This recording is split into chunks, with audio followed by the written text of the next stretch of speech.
Gente, é isso aí. A partir de agora, vocês vão acompanhar esse fechamento do mercado junto comigo, Rafael Lara, Gabriel Monteiro, que hoje está de volta aqui na nossa programação. Além disso, você também vai acompanhar aqui as principais notícias do dia, os últimos movimentos das bolsas do Brasil e do mundo. E um papo hoje com Bruno Madruga, que é sócio e head de renda variável da Monte Bravo Investimentos, além do Ale de Lara, que é analista de mercado do mundo de mercado commodities. Mas antes, eu quero dar uma boa tarde para vocês que estão aqui no chat nos acompanhando, né? Também para o senhor Rafael Lara, que já está pronto aí. Daqui a pouquinho vem o Gabriel, inclusive. Rafa, boa tarde para você. Vamos lá, começando essa semana. Vamos dar boa tarde aqui para esse chat. Que saudade que eu tava, hein, Débora? Estamos Obrigado de volta aí. aqui, tudo certo, com segurança, com saúde, bonitinho. Muito bem. Segurança em primeiro lugar, como eu tinha explicado para todo mundo. Semana passada eu tinha tido contato com quem teve Covid, então fiquei em casa mesmo com resultado negativo, para não ser falso negativo. Segundo resultado negativo, então estamos aqui, tudo certo? E já estamos aqui de volta, sempre com muita notícia, muito bom humor. Hoje aqui, né, em clima, a gente, inclusive, né, Débora, a gente nem combinou, mas as nossas roupas estão combinando. Chama-se né? sintonia isso. Sintonia, porque eu estava vendo o BMC News mais cedo, você estava falando, inclusive, na estreia da grande Isabela Takaki, né, que estreou muito bem, inclusive, sensacional, ela combinou com a Paula. Né? Pois é, eu não fui junto com a fardinha, inclusive. Aí o que eu fiz? Falei, não vou deixar a Débora desfalcada, porque eu estava, obviamente, em casa de manhã, né, 10 da manhã. Falei, irei, então, combinando com Débora. Você vê? E aí, pra gente tá aqui uniformizado, bonitinho. Então, estamos aqui hoje com muita notícia, muito bom humor aqui, muita gente aqui conosco, o pessoal rachando o bico aqui com o Cabral. Vamos dar boa tarde aqui para esse pessoal que tá aqui acompanhando a gente. O Atílio, o Felipe Neto tá aqui deixando boa tarde. O Helder tá feliz com o Magazine... Bom, ele tá dizendo assim, Magazine Luiza nunca vendi, ou seja, deve ter alta, daqui a pouco eu vou olhar, mas tava caindo ainda pouco, hein? MPK, boa tarde pra você, obrigada pela sua audiência. Rui das Neves, boa tarde, obrigada pela foto, hein, Rui? Eu repostei lá no meu Instagram, obrigada aí por ter registrado também essa estreia aqui da Isabela, ficamos nós 4 aqui hoje de manhã, era um time só da mulherada, a tarde é dominada, né, por todos os homens aqui que dão show também, nossos apresentadores. Mas é isso aí, Edson também, boa tarde para você, tá aqui com a gente. Vinícius Portelo, ótima tarde para você. Júlio Garcia, boa tarde. Ezequiel, obrigada. Boa tarde para você. Pois é, Eldra, estamos aqui. Suane, estão dizendo que somos os melhores. Para, caiu o Pix lá, mandei para ela. Bom, gente... sabia, eu sabia. Ô, Debs, a gente já pode chamar o Homem, a Fera? Será? Eu estou me sentindo no Homem-Aranha. Sabe o Homem-Aranha? Que tá lá, eu sou o Tom Holland desse time aqui, né? Eu sou ali o mais novinho, que faz umas piadinhas e tal, sei das quantas. Aí o quê? Aí ele fica maravilhado quando aparece o Andrew Garfield e o Tobey Maguire. Pra você que não assistiu e você tá tomando spoiler, eu não fui o primeiro spoiler que você tomou. Puta, tá? É verdade, ô Rafael.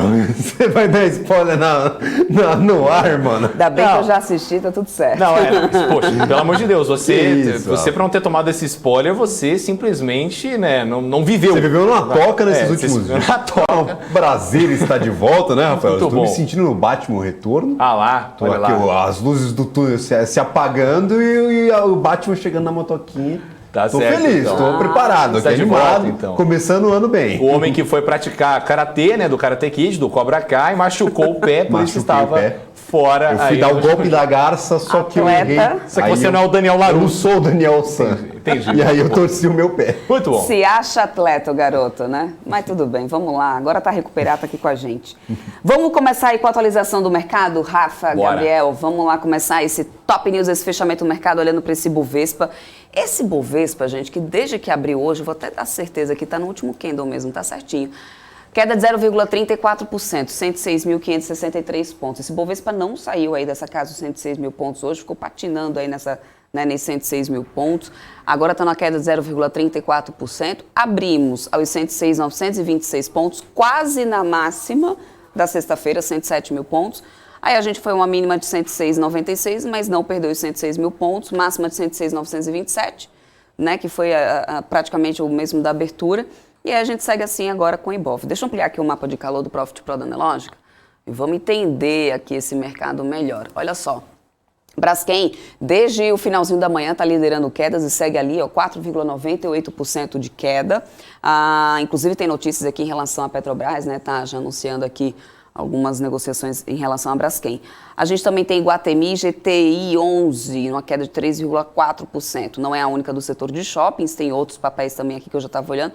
Magazine Luiza está caindo, 2,69%. Eu não entendi então porque que o Helder fez esse comentário lá, falando que nunca reclamou, hein? Pode ter sido ironia, Nunca talvez. vendi, será, hein? Vamos ver. Eu acho que o Helder não era... Mas olha, Magalu, inclusive, na sexta-feira ficou em alta, na semana passada acumulou alta, porém no ano ainda vem acumulando queda. Não é a que mais está acumulando queda no setor, inclusive no início da nossa programação hoje aqui, né, no BMC News, eu saí trazendo assim, vários setores aí com acumulado desses últimos 10 pregões, né?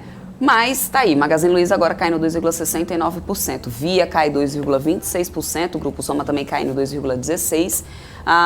Também tem aqui o setor de zeros de mineração, olha lá, CSN Mineração caindo 1,71%, Gerdau cai 1,38%. Não estou vendo aqui os Minas, mas também era um dos papéis, que estava nas quedas, a gente teve cotação negativa, tá? Do minério de ferro hoje, tanto lá no Porto de Quintal como nos contratos futuros da Lian. Isso pesa muitas vezes aqui na balança e hoje está tendo esse efeito negativo, sim. No lado positivo, olha lá, Cielo, depois que divulgou esse índice aí do varejo aqui do Brasil em dezembro, né, Cielo vem performando nas altas desde o início da manhã e vem segurando, hein? 4,95% de alta. Aí tem um bloquinho aqui de saúde com Qualicorp, Apivida, Intermédica também, aqui Qualicorp subindo 3,26%, Apivida 2,91%, Intermédica 2,94%. Na tecnologia hoje, olha só, Localweb, que tinha começado o dia em queda, aliás, é um papel que desde a semana passada veio acumulando perdas aí, no acumulado do ano também, inclusive do setor que mais tem acumulado perdas, mas hoje está aqui, ó, alta de 2,15%. A gente também tem Cash 3 nas altas de hoje, subindo 1,56%, Elet 6 sobe 1,19%, CPLE está subindo 1,26%, tem uns outros papéis aqui do setor de energia, junto aqui com o Localweb tem positivo aqui, ó, Pose 3, subindo 0,49%. É isso, por enquanto é assim que a gente tem esse cenário, lembrando que a gente não tem um apoio lá de fora, dos Estados Unidos, né, porque a gente tem feriado por lá. O dólar nesse momento está 5,54, a gente já foi uma mínima aí de 5,51, hoje quase furando essa casa aí dos 5,40, inclusive o Marcos Saravalli tinha até lançado uma enquete hoje lá no Twitter, né, sobre essa questão do dólar, exatamente. Eu até voltei lá, o dólar mais perto de 6, mais perto de 5. Ele lançou essa enquete, aí deixou 4 dias aí, ele tá fazendo uma pesquisa Saravalli, lá no Twitter dele, inclusive. E qual eu votei chute? já. Então, eu não sei se já fechou, porque ainda estava valendo lá a pesquisa lá no Twitter do Saravalli. Eu até retuitei, inclusive, viu? Mas vai lá ver, Rafa, de repente, para você participar também. Mas eu já fiz a minha Mas você acha aposta. que vai ser a 6 ou a 5, Débora? Eu acho que mais perto de 6. Mais perto de 6? Porque ainda tem muita coisa para acontecer esse ano. Vai ter eleição, né? Então, até o final desse ano, não sei não, mas eu acho que ainda chega o fim do ano, o dólar a R$3. Vamos concordar aí que... Aí a gente vai pra Disney. Aí a gente vai feliz. Muito feliz. Vamos concordar aí, gente. A gente tem um ano aí pela frente. Estamos no Brasil, o brasileiro tem a capacidade nesse tempo todo de fazer alguma coisa que vai fazer esse dólar subir. Então, assim, a gente tem essa capacidade de surpreender o mercado. Esperemos grandes surpresas aí para esse ano de eleição, com juros americanos subindo. Então, assim, uma inflação estralando aí também. Enfim, bom, vamos que vamos. Vamos começar o nosso giro de notícias, então, meninos. Vamos lá começar falando sobre as mineradoras, né, que retomaram as operações em Minas Gerais após essas fortes chuvas, né, intensas na região. Rafa Lara, com você. Perfeito, Débora. Essa retomada nas operações das mineradoras Vale, Samarco e Uzi Minas, anunciadas desde ontem, vai acontecer de maneira gradual lá em Minas Gerais. Para Vale, as chuvas causaram um impacto de aproximadamente 1,5 milhão de toneladas na produção e na compra de minério de ferro, de acordo com a própria empresa. A mineradora afirmou que as atividades foram reiniciadas no sistema Sudeste, onde circulam os trens da estrada de ferro Vitória a Minas, e no trecho que permite a expedição da produção de Brucutu e Mariana. O ramal de BH, responsável pelo transporte de carga geral, ainda está paralisado, mas no Sistema Sul foram retomados alguns acessos rodoviários e viabilizados algumas vias alternativas. Apesar do prejuízo por causa desse período de paralisação, a Vale reiterou o guidance de produção de minério de ferro entre 320 mil toneladas a 335 mil toneladas para o ano de 2022. Em relação às outras mineradoras, a Samarco explicou que precisou operar com 50% da capacidade na última semana. E a Uzi Minas disse também que as empresas que participam de sua cadeia logística de escoamento de minério foram sim afetadas, ô Débora. Isso aí, eu trouxe até o setor siderúrgico de mineração aqui para a gente dar uma olhadinha. Olha só, os Minas, né, que foi uma das primeiras a anunciar essa retomada ontem ainda, né, ontem ainda durante o domingo tinha anunciado 2% aqui de queda para os Minas agora, CSN Mineração 1,81%, a Vale que também retomou aqui ao 0,30%, inclusive de queda, também tem Gerdau, só Bradespa e Ferbasa sobem por enquanto, CSNA também está caindo 2,02%. Gente, o grupo SBF, que é o controlador da Centauro, vai investir numa startup do setor de esportes. Como foi fechado esse processo de aquisição, Gabriel? Perfeito. Segundo o comunicado da empresa, Débora, o investimento foi feito através da aquisição de um bônus de subscrição de ações correspondentes aí a 30% do capital social total da OneFund Ativos Digitais SA, que atua, entre outras atividades aí, no negócio de criação e exploração de ativos digitais para engajamento de fãs e torcedores de entidades desportivas. A conclusão desse processo de investimento foi anunciado hoje pelo próprio grupo SBF, que, como você bem lembrou aí, é o controlador da Centauro e responsável pela distribuição da Nike no Brasil, Débora. É isso aí. Vamos agora para as notícias internacionais, gente, falando um pouco sobre a economia da China, que cresceu 8,1% em 2021, à medida que a produção industrial aumentou de forma constante até o final do ano e compensou a queda nas vendas do varejo. Vamos agora com a nossa correspondente internacional, Giovanna Locatelli, que tem mais informações, né? Porque apesar dessa alta, os economistas da China ainda esperavam um crescimento maior. Então é com você, Giovanna. Para o ano inteiro, os economistas da China esperavam um crescimento médio de 8,4% em 2001. De acordo com o provedor de dados financeiros Wind Information, o PIB do quarto trimestre aumentou 4% em relação ao ano anterior, de acordo com o Escritório Nacional de Estatísticas da China. Analistas consultados pela Reuters esperavam que a China reportasse um crescimento do PIB de 3,6% no quarto trimestre. No entanto, as vendas do varejo ficaram abaixo das expectativas, crescendo 1,7% em dezembro em relação ao ano anterior. Analistas consultados pela Reuters previram um aumento de 3,7%. Agora a gente vai acompanhar como é que ficam as performances dos papéis de acordo com esses dados divulgados da economia da China. Giovanna Locatelli, dos Estados Unidos, para a BMC News. Obrigada, Giovanna. Bom, ainda falando lá de fora, gente, porque as empresas gringas estão se preparando para uma nova rodada de interrupções na cadeia de suprimentos, enquanto a China, que é responsável por um terço da manufatura global, começa a impor novos lockdowns em uma tentativa de conter a variante Omicron, de acordo com a NYT. As medidas já resultaram Calma, TP, me acompanha. Por favorzinho, as medidas aí já foram acompanhadas em algumas diversas cidades da China, inclusive, que contribuíram para a suspensão de voos. Nessa segunda-feira, o Xi Jinping fez um apelo no Fórum Econômico Mundial para que os países tentem garantir a cadeia global de suprimentos e evitem os choques inflacionários. E aí a questão que fica, né, gente? A gente viu, Rafa, Gabriel, toda essa falta de suprimentos aí em cadeia global mesmo, como eu estava falando agora há pouco, falta de chip semicondutor, que isso está refletindo, inclusive aqui no Brasil, na falta de veículos. Houve uma disparada, inclusive na semana passada a gente falou sobre isso, uma disparada na venda de carros, de veículos usados que estão muito mais caros. E não é só isso, tem uma série de outras coisas, grandes empresas que reduziram produção por causa desse tipo de coisa do que vem acontecendo, né? Será que a gente vai ver aí mais impacto acontecendo? Provavelmente, né, Débora? Provavelmente. A gente está vendo também uma movimentação ali na China, né? Hoje o presidente Xi Jinping também, no discurso dele, falou sobre esse ambiente de tensão, né, entre os países, né, que pediu ali para que não houvesse um clima de guerra fria entre as potências mundiais. A gente tem acompanhado aqui nas últimas semanas, né, Débora, movimentos geopolíticos ali muito fortes, ali, preocupantes para o mercado, né, de instabilidade muito forte, principalmente ali no Cazaquistão, por exemplo, que pouca gente sabia, mas era polo de muita coisa, tá? Cazaquistão Exatamente. É polo de urânio, Cazaquistão é polo de mineração de criptomoeda, é polo também de petróleo, né? O GLP né? que teve um aumento muito forte no preço, enfim, o povo foi às ruas, né? E tinha uma questão ali política muito forte envolvendo tudo aquilo. Então os Estados Unidos se metendo na briga também, Rússia, Ucrânia, enfim.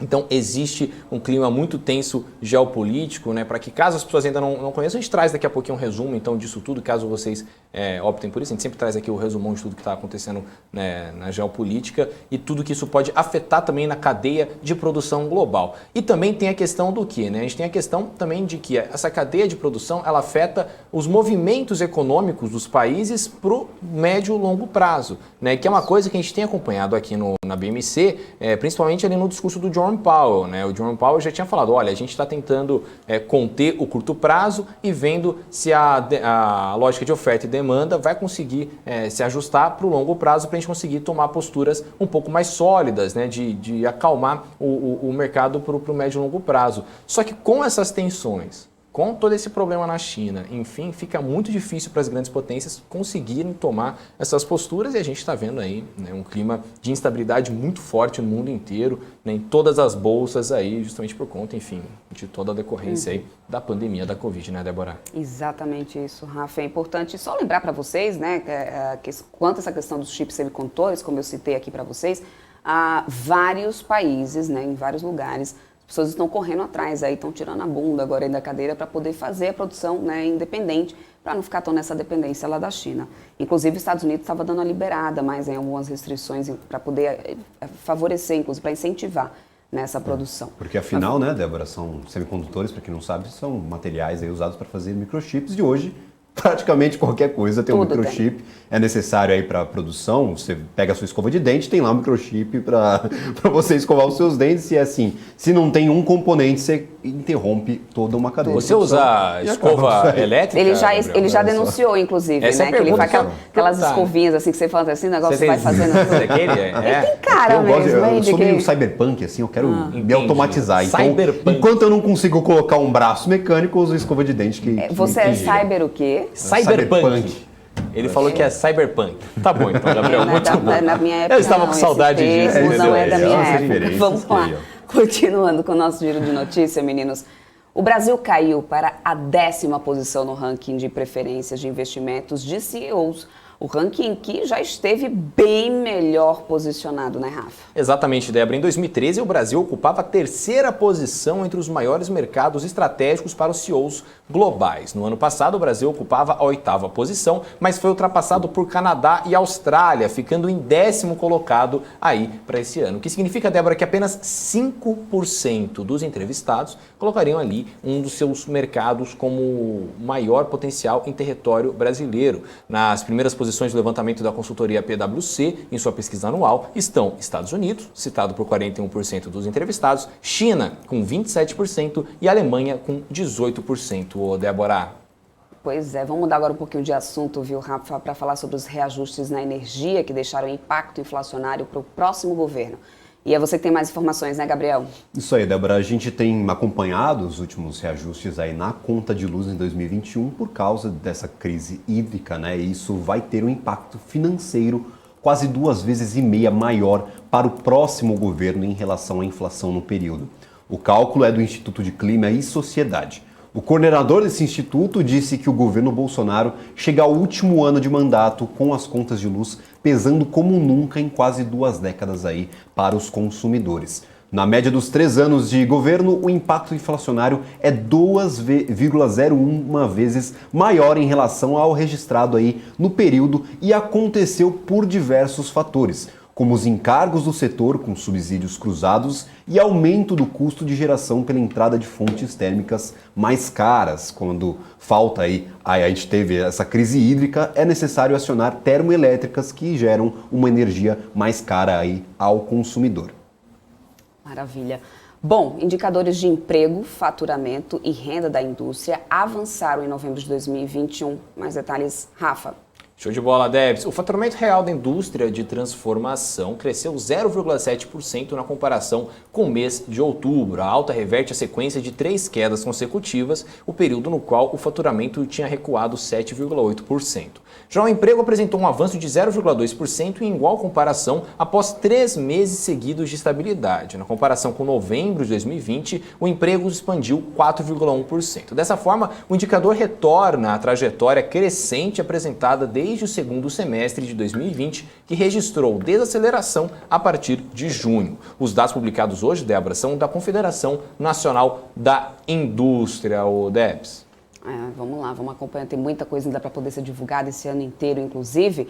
Mas por hoje o Gabriel fica por aqui, gente. Amanhã ele tá de volta. Ele agora já tá recuperadinho, vai estar de volta amanhã. Vai lá assistir BBB, né? Hoje lógico. Ele vai assistir o BBB. Você acha que eu vou trabalhar, Rafael? Não. Vem aqui, Não, faço imagina. 20 minutinhos de participação e eu vou pra casa. Exatamente. Tchau. Tá bom, né? Estrela é Parcial. assim mesmo. É Vai isso lá. mesmo. Aqui Estrela vem, é assim mesmo. é o Romário. Não treina. Vem, faz gol e vai embora. Vai embora, entendi. Vai pro carnaval. Isso aí. Um beijo pra vocês. É um prazer enorme estar aqui de volta com meu pé já um pouquinho melhor. Então um abraço aí para o Rafael, um abraço pra Débora, um abraço pra todo mundo que tá assistindo e que vai acompanhar a gente aí até o final da nossa programação de hoje, né, Rafa? Exatamente. Hoje tem geometria ainda aí, também tem radar FIS, muita coisa ainda para coisa muito bacana. Hoje aí até o fim. E também esse ano, né, a gente, nós três aqui juntos, nós não falamos, estaremos na TV a cabo, viu? Olha só. Esse ano, tá? Então assim, Esperem, se prepara, não perdem por esperar. Mais estaremos novidades, falando gente. besteira Na TV a cabo, tá bom? É isso, gente. Um beijo, Gabriel, até mais. beijo. Tchau, gente. Tchau, Gabriel, até amanhã. Rafa, eu estava dando uma olhadinha aqui, a B3 está pretendendo acelerar, só uma última notícia aqui, porque eu sei que vocês sempre gostam também de saber sobre criptomoedas. Ih? É o nosso garoto cripto, né? A B3 está pretendendo acelerar oferta de serviços de criptomoeda. É isso mesmo, Rafa? Exatamente, a B3 acabou de anunciar que deve acelerar a oferta de produtos e serviços de criptomoedas em 2022, de acordo com o diretor de tecnologia da informação da empresa, Joshin Mielke de Lima. Em entrevista à Reuters, o executivo afirmou que o registro para a negociação de novos ETFs de criptoativos está na agenda da companhia, além do lançamento de produtos como opções e contratos futuros deste segmento. No entanto, Mielke ressaltou que a B3 não pretende atuar como uma bolsa de ativos digitais, né, Débora? Então, aí a gente vê uma movimentação muito interessante, né? Lá nos Estados Unidos a gente ainda tem movimentação mais lenta de ETF de criptoativos lá, né? O primeiro ETF foi lançado no ano passado, aqui no Brasil também foi lançado, né? A gente tem o Hash 11, tem o QBTC 11, enfim, tem vários aqui, tem de Ethereum também, tem QETH 11, a gente trouxe inclusive vários desses ETFs, né? A gente deu furo aqui em primeira mão, tanto no Crypto News quanto no BMC Deal, que eles falaram aqui em primeira mão pra gente, olha, estaremos lançando aí, estamos em campanha de captação para conseguir lançar esses ETFs. Então, quem esteve aqui com a gente soube disso em primeira mão há muito tempo já atrás. Já faz uns 3, 4 meses, inclusive. Então, se a gente está falando de cripto, vamos atualizar então como estão as criptos agora, Rafa?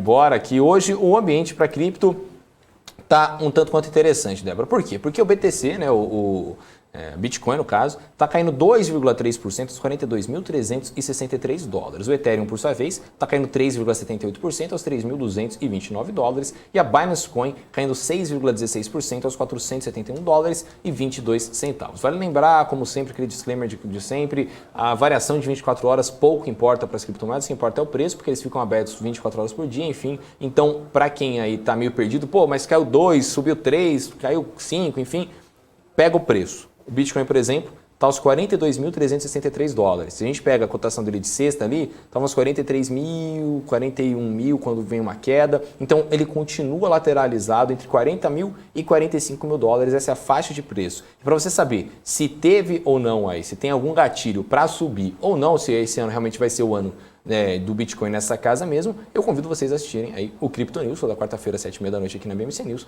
E também, na semana passada, eu bati um papo com o Paulo Aragão, da Cripto Fácil, aqui na BMC News, no Crypto News, na quarta-feira. Então você vai lá, digita aí no YouTube que você consegue achar. A gente bateu um papo de 1 hora, a gente respondeu todas as perguntas do chat, realmente aí todas as perspectivas para 2022, né, Débora? Exatamente isso, é o nosso garoto cripto. Para você ficar por dentro é só acompanhar. Eu sou o Rafael Lara, inclusive, que você não entender exatamente. Hoje, inclusive, fizeram um comentário no meu Instagram falando, eu nunca tinha ouvido falar sobre... Baby Dodge? Você não assiste o Crypto News, né, Débora? Eu não sabia, não vou mentir. Na mesma hora eu fiz o quê? Rafa, corre aqui. Tudo bem. Explica, então é isso. É que Baby Dodge, Débora, é uma meme coin. É uma meme coin, né? Exatamente. Então, né, os criptoativos, você tem várias classes de criptoativos entre eles. Então, você tem Game Coin, que é para joguinho. Você tem NFT. NFT pode ser de obra de arte, pode ser dentro de jogos também. E você tem... todas as criptomoedas têm um negócio chamado white paper, que é o papel do projeto, que explica o projeto. Então, igual quando uma empresa vai fazer seu IPO na bolsa, né, sua oferta pública de ações, você tem o ICO, que é a oferta pública de moeda. Então, tem que explicar lá o projeto, né, sua linha, ali, seu roadmap, né, para conseguir avançar. Então, as meme coins, o white paper dela é nulo. Eles falam, olha, a gente não serve para absolutamente nada, a gente é um meme, a gente não quer servir para nada. Só que acontece, as pessoas vão entrando em especulação dentro daquilo ali. Então, por exemplo, a gente viu, né, casos famosos, como por exemplo o Elon Musk fazendo tweet de Dogecoin, a gente viu o Shiba Inu também subindo, e hoje se você pega as maiores criptos de valor de mercado, a 11ª criptomoeda com o maior valor de mercado do planeta é Dogecoin, que tem 22 bilhões de dólares de valor de mercado. E Shiba Inu é a 13ª com 15 bilhões de valor de mercado. Então, são criptos que, obviamente, a gente sempre fala, todo analista sempre fala que não invista em meme coin se você está querendo ganhar dinheiro.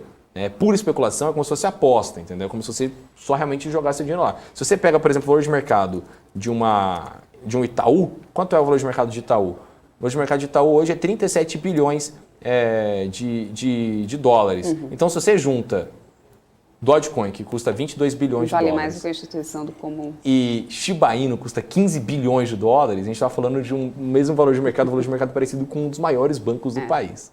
Sem contar que o risco, né? Então fica altíssimo nessas situações, né, Rafa? Sim, uma volatilidade absurda. Gigantesca. Realmente é. Então, para você se proteger bem, assista ao Crypto News aí para você entender realmente toda quarta-feira com esse nosso isso. garoto Crypto News, para vocês terem uma verdadeira aula junto com os entrevistados, que ele também traz por aqui toda quarta. Rafa, vamos agora bater um papo aí com o nosso primeiro entrevistado aqui da tarde, finalzinho da tarde. Vamos falar agora com o Bruno Madruga, ele que vai falar um pouco... pessoal, mas ele vai falar sobre o cenário brasileiro. A gente vai falar sobre esse cenário brasileiro como um todo, em relação ao agro, inclusive sobre também como que ele tem acompanhado esse mercado aqui nacional. Ele acompanha bastante e a gente vai falar um pouco sobre esse cenário brasileiro aqui com ele, né, o Bruno Madruga, que ele já está aqui para poder falar com a gente. Então, o pessoal tinha dito que não, mas ele está assim, olha aí o Bruno, boa tarde pra você. Voltou, tá aqui com a gente, hein? Tá aqui com a gente. Tudo bom, Bruno? Seja bem-vindo ao Top News. Boa tarde, Rafa. Prazer estar falando com vocês. Boa tarde, Débora. Tudo bom? Tudo ótimo. Uma ótima tarde para você também, Bruno. Então, vamos lá. Eu queria comentar um pouquinho essas expectativas aí para os mercados emergentes como um todo, né? Entender quais são as suas perspectivas para a moeda americana e também como que podem desempenhar esse mercado aí em um ano cheio de dúvidas para a economia global. Acha que vale a pena se expor a esses riscos? Exatamente, mais um ano cheio de riscos e com a possibilidade de alta volatilidade no nosso mercado, né?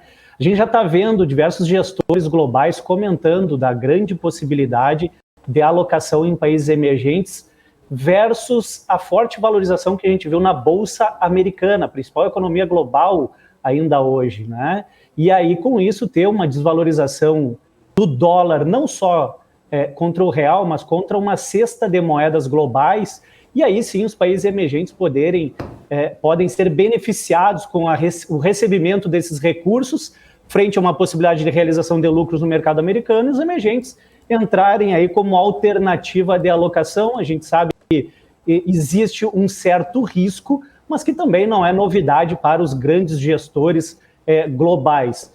E eu acho que a gente inicia mais um ano, 2022, tendo mais uma expectativa de China trazendo a recuperação econômica global, né? Então a gente já viu dados da China hoje pela manhã, interessantes, a contento, um pouco abaixo da expectativa do próprio governo chinês, como vocês já comentaram aqui, mas realmente são resultados robustos e países emergentes podem sim se beneficiar indo atrás dessa recuperação chinesa, né? E a possibilidade de desvalorização do dólar, sem dúvida nenhuma, pode beneficiar o Brasil, o recebimento aí. Aliás, o ano de 2022 já está com uma bela de uma entrada de capital estrangeiro no mercado secundário brasileiro, mais de 7 bi de reais de entrada, né? A gente vê aqui, acompanhando diariamente, segue a movimentação de resgates de fundos multimercado e fundos de ações, e para ter esse resgate, para gerar essa liquidez, muito provavelmente o gringo, né, está comprando bolsa brasileira e entrando dólar aí. Há poucos dias atrás a gente falava num dólar quase a 5,80, hoje a gente já vê a 5,54, então realmente tem essa possibilidade de acontecendo aí para os próximos períodos, né? Sim, com toda certeza. Agora eu queria saber um pouco aí de você, como é que você enxergou aí os dados do IGP-10, né, que foram divulgados hoje aí, e também queria saber como é que você vê eles sendo impactando, né, sobre o setor de construção, Bruno. A gente vê o setor da construção, na verdade, ele é o grande propulsor aí de empregos, inclusive no Brasil, né? A gente tem isso acontecendo muito forte nos últimos anos, né? Mas a gente vê o custo do material de construção também bastante elevado, bastante caro, né? Então isso está acontecendo desde 2020, isso já vem ocasionando essa elevação. A gente vê o índice inflacionário também com possibilidade de elevação, até a gente viu hoje aí vindo o relatório Focus, né? Toda segunda-feira sai o Focus também, aumentando gradativamente, pouquinho a pouquinho, vem subindo essa expectativa. A taxa de juro básica permanece nos 11,75, mas o mercado já refletiu aí os dados futuros, apesar do dia com baixa liquidez, em virtude do feriado nos Estados Unidos, a gente vê aí como esse aumento da inflação pode dar uma prejudicada na geração de empregos e no setor de construção, né? Agora, olhando um pouquinho lá para fora, como que você viu os dados divulgados aí para essa economia chinesa? Como que você enxergou essas divulgações para o mercado brasileiro, na verdade? Acredita em uma oportunidade no setor de commodity com a perspectiva aí de retomada de demanda? Débora, a gente acredita que sim. O setor de commodity, pelo menos no primeiro semestre, é realmente uma grande alternativa para os investidores, né? A gente está vendo, assim, com uma bela possibilidade, a gente está vendo uma recuperação do preço do petróleo, a gente já vê, apesar de nos últimos dias um recuo do preço do minério muito pontual em virtude da China ela sofre pressões ambientais, temos uma Olimpíada de Inverno agora, então realmente ela quer limpar, digamos assim, o ar no país em virtude da grande exposição que vai ter por lá, então diminui aí a produção industrial, mas a gente enxerga como uma bela de uma alternativa, porque se a gente está falando da inflação elevada, a gente está vendo tanto o agronegócio indo muito bem, os grãos aí com uma bela recuperação global, a gente vê também o setor de metais positivo também, e a gente vê sim uma recuperação do petróleo, né? Isso também foi afetado nos últimos, a gente está falando desde o início de dezembro da questão da variante Ômicron, né? Mas também já está muito claro que a gente vê um número grande de casos, né? Mas a gente não vê também aquele índice de mortalidade frente, por exemplo, à variante Delta no passado. Então o mercado, como ele trabalha acima das expectativas, ele já absorve isso e sim, a gente enxerga o setor de commodities como uma bela alocação e é para onde o dinheiro que está entrando no Brasil dos estrangeiros está indo atualmente, né? Então, o setor de siderurgia, mineração, própria Petrobras bateu o topo histórico na semana passada. Há poucos anos atrás, a gente fala que Petrobras era a empresa mais endividada do mundo. Então, olha a reviravolta que a gente viu. Então, sim, a gente enxerga dados da China podendo trazer benefícios na questão das commodities, até porque somos grandes exportadores aí para o mercado chinês, né? A grande parceira comercial do Brasil, né? Agora, o Bruno, justamente falando sobre Petrobras, né, você citou muito bem, queria saber qual que é a sua visão para o cenário, para o petróleo. Nossa, agora... Alô, um beijo, Leni Quirilos, aí, fonoaudióloga do Brasil, né? O cenário para o petróleo esse ano, aí, como é que você tem enxergado né, esse momento, né? A gente, inclusive, tem uma discussão muito forte sobre Petrobras, né? Porque é uma empresa estatal, enfim, existe essa insegurança em relação a ser um ano de eleição, mas como você bem disse, né, no passado a gente falava que Petrobras era uma das empresas mais endividadas do mundo. Você acha que é um bom momento, por exemplo, para o investidor ter ali o case de Petrobras no radar? Sem dúvida nenhuma, grandes analistas, grandes bancos, né, e corretoras falam positivamente da Petrobras com um preço-alvo acima de R$35 para os próximos períodos. A gente tem algumas coisas importantes a falar dessa estatal. Primeiro, o risco de ter o governo como seu principal acionista, ele já é conhecido por todos os investidores. Cabe ressaltar o que a empresa está fazendo efetivamente. E nos últimos anos, ela fez grandes desinvestimentos focando exatamente naquilo que ela vai fazer, que é extração de petróleo. Então, ela eliminou aquilo que era muito mais custo para ela do que lucro, e aí realmente está se dedicando àquilo que sabe fazer, que é extrair petróleo, ainda mais no pré-sal, né, que ela tem um know-how extremamente elevado aí nessa extração e está dedicando a isso, né? Com isso, a gente está vendo números de resultados trimestrais muito bons trimestre a trimestre, né? Ano contra ano, e isso tem animado bastante os investidores, principalmente investidores internacionais. Vimos também gordos dividendos distribuídos pela empresa, que ficou praticamente aí 4 anos sem distribuir dividendo, sem ter lucro, né, para poder distribuir esse dividendo. Mas a gente tem que ficar atento sempre ao preço do petróleo no mercado internacional. Isso, sem dúvida nenhuma, é um ponto de bastante atenção, em virtude da OPEP+, né? Essa questão da variante Ômicron aí também pode prorrogar a possibilidade de aumento de produção de petróleo através da OPEP+, então mantém exatamente nos mesmos níveis. Isso é bem importante da gente ficar monitorando, né? E sim, a Petrobras é uma alternativa interessante. A gente não pode deixar de lado empresas petroleiras que temos no Brasil, que não são estatais, que também são alternativas e que elas têm, simplificando, comprando campos desativados pela Petrobras para fazer essa exploração de petróleo, que podem ser também alternativos. Então, a expectativa sim, de pelo menos manter nesses níveis aí o preço do barril do petróleo no mercado internacional, e as petroleiras, sem dúvida nenhuma, pode ser uma bela alternativa para o ano de 2022. Maravilha. Bruno falou do dólar ainda há pouco, mas o Peter até deixou aqui no nosso chat, que é uma pergunta, inclusive, que ele está aproveitando lá do Saravale mais cedo, a gente falou sobre isso, eu até comentei aqui, o Saravale deixou uma enquete lá no Twitter dele, em relação ao dólar no final desse ano. Você acredita que ele vai estar mais perto de 5, mais perto de 6 ou acima de 6? Por tudo que a gente tem, claro, de cenário pela frente, né? Essa pergunta deixa qualquer economista e qualquer analista em xeque mesmo, né, Débora? Essa é complicada, mas a expectativa o Marcos é que o dólar Saravale deixou uma casa, enquete, inclusive, no Twitter dele sobre isso, né? Tem uns 4 dias lá que ele está fazendo uma pesquisa, Saravale, para poder ver, porque todas ele as ligeiro, vezes... né? Então, ele fala, de acordo com a pesquisa que ele deixou no Twitter, ele vai dar essa resposta aí depois. Mas é muito disso, como é que faz, né? Como é que olha para isso? Mas vamos lá, traz ele aí a escapa da polêmica jogando para os outros, né? Ele é ligeiro demais, esse Marcos Saravale. E o Peter Santana foi ligeiro trazendo aqui a pergunta para você, Bruno. Pois é. Manda bala, Bruno.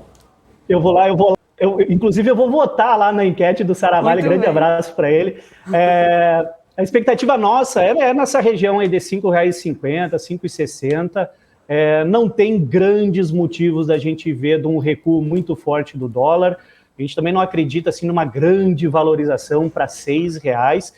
Falando de Brasil, por sermos um país aí mais exportador, até poderia, para as contas públicas, balança comercial, poderia ser positivo para o Brasil um dólar mais alto. Mas é que nós aqui, como consumidores, e que gosta também de viajar para o exterior, realmente a gente fica monitorando, e a questão de um dólar elevado, naturalmente, força uma inflação também, porque a gente importa muito produto já manufaturado, né? Então, eu acho que o Banco Central tá bem atento a isso, tem reservas que têm poder para fazer o controle desse câmbio, não deixando dar uma esticada muito forte, mas a expectativa é na região de 5,50, 5,60, pelo menos em condições normais de temperatura e pressão, que é o que a gente está falando hoje, dia 17 de janeiro, né? Agora, um ano eleitoral, né, pessoal? A gente não pode deixar de esquecer disso, riscos podem surgir mais para frente, e a gente tem ainda, querendo ou não, uma pandemia acontecendo no mundo afora. De repente, aí acontece alguma nova variante, alguma outra coisa, muda todo o cenário do mercado. Aqui na Monte Bravo a gente fala, a gente é pago para mudar de opinião a toda hora, porque trabalhar com o mercado financeiro em questão de Ibovespa, dólar, é um exercício de humildade constante, na verdade, Rafa. Perfeito. Ô, Bruno, tem bastante pergunta para você aqui no nosso chat. O Paulinho aqui, mandando para a gente aqui, pergunta: gostaria de saber o que o Bruno acha da utilização do mercado de opções em 2022 para tentar ganhar com a volatilidade. O prêmio para comprar call ou put costumam compensar? Rafa, até semana passada a gente estava falando aqui no Comitê de Renda Variável da Monte Bravo um ano de alta volatilidade, como é a expectativa do ano de 2022, em virtude da eleição, esses eventos trazem grandes oportunidades no mercado financeiro. O mercado financeiro espera determinados eventos para tomar proveito das oscilações.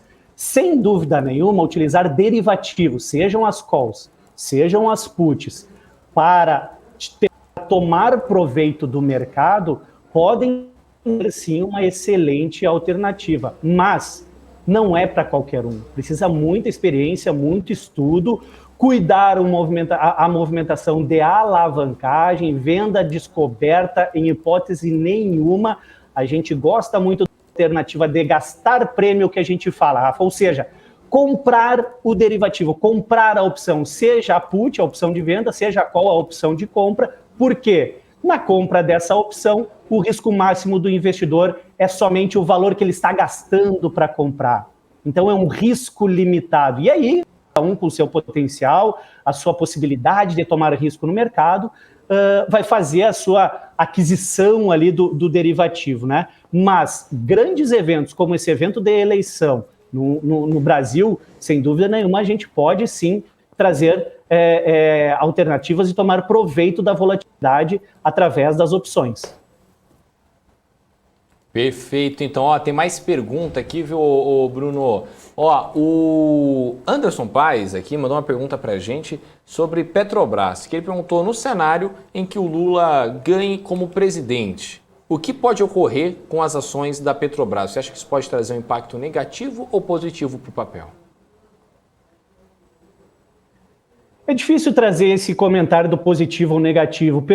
Esse ano a gente tem uma eleição diferente dos anos anteriores, né? Hoje os dois grandes candidatos, Lula, que já foi presidente do Brasil, ou seja, o mercado já conhece o que Lula fez no passado e não deve ser tão diferente assim para os próximos movimentos, caso seja eleito. E temos o segundo candidato, que é o presidente Jair Bolsonaro, que já é o atual presidente. A gente sabe como ele vem conduzindo a economia do Brasil. Ou seja, a gente não tem ainda um nome que a gente fique com aquela interrogação, grande interrogação, do que poderá acontecer, sendo esses dois grandes nomes ainda que a gente tem na eleição para 2022.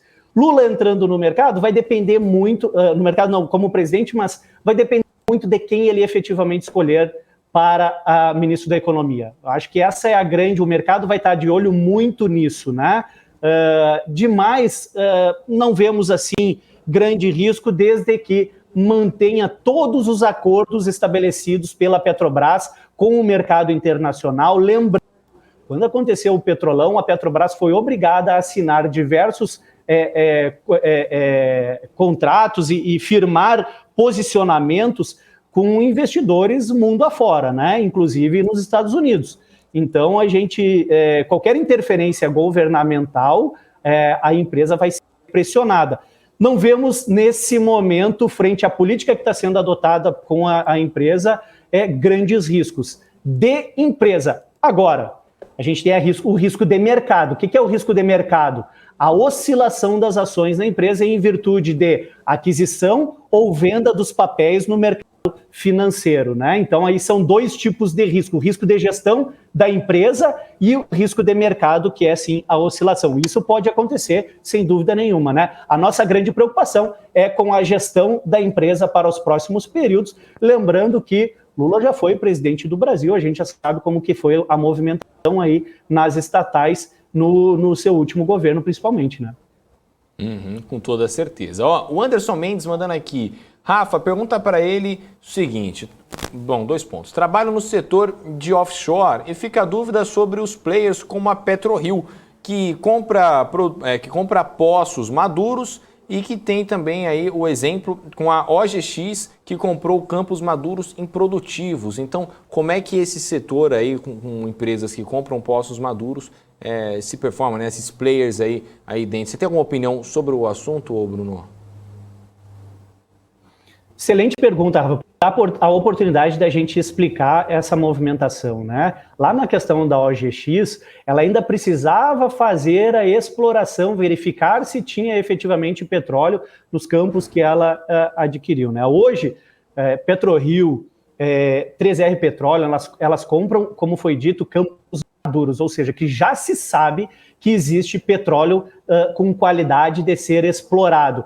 Existe uma diminuição de custo nisso. Um dos maiores custos do setor petroleiro é a exploração para ver se efetivamente existe petróleo e petróleo de qualidade que seja aceito no mercado para negociação, né? Com esses campos maduros sendo vendidos por parte da Petrobras, essa exploração já foi feita. Então, não existe para essas empresas esse custo adicional que já aconteceu no passado. Por isso, elas se tornam interessantes players aí de avaliação no mercado. Lembrando que agora, daqui a pouco, deve sair também as prévias dessas empresas quanto à questão da produção. Lembrando, a gente vai entrar daqui a pouco também num cenário de resultados trimestrais dessas empresas e vale muito a pena entrar em contato com o RI, né, dessas empresas, a área de relação com investidores, e buscar lá esses relatórios, essas informações, ler certinho para ver como que está. Eu acho que é muito bacana a gente comentar isso, porque o investidor brasileiro, muitas vezes, ele quer dica quente, né? E a dica quente, ela demora para maturar muito tempo, né? Então, entrando em contato com as empresas e pegando esses relatórios, eu acho muito mais interessante e a gente também consegue desenvolver o mercado financeiro brasileiro e o investidor tem mais informação para poder, sim, tomar a sua decisão do seu investimento, seja em qualquer setor que a gente esteja falando. Mas existe esse detalhe, campos maduros e os campos que tu ainda precisa explorar para ver realmente se existe petróleo de qualidade para ser comercializado, né? Perfeito, Bruno, perfeito. Ó, tem mais pergunta aqui pra gente, a Rosana Katai, mandando aqui. Boa tarde. Tendo em vista o movimento do governo chinês em abaixar as taxas de JRS e apoiar o crescimento, ou seja, as taxas de júniors, é júniors, né? JRS que ela está falando são júniors, é isso? E apoiar o crescimento. O que você acha de investir em China 11, né? O ETF da China? Você acha uma boa? Essa é a pergunta da Rosana aqui. Acho que todo o ETF, o investidor precisa entender qual é a composição desse ETF, né? Na verdade, o China 11 ele tem boa parte da composição. Só o pessoal entender, o ETF ele basicamente funciona como um fundo, né? O China 11, basicamente, a maior participação dele ainda é sobre empresas de tecnologia chinesas, né?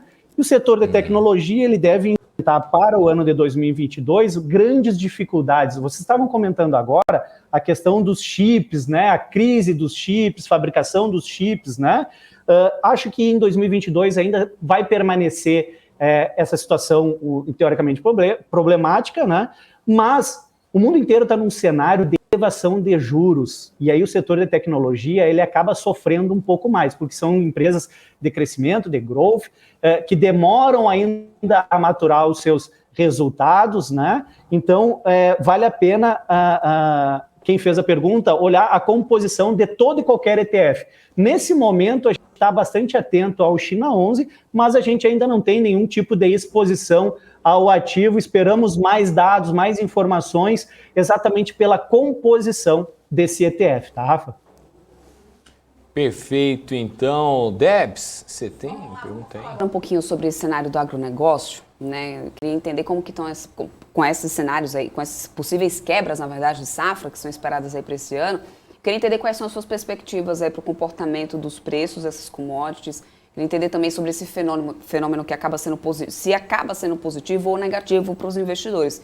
E em qual segmento, né, desse setor o investidor pode se posicionar para poder se expor a essas valorizações e também mitigar um pouco os riscos.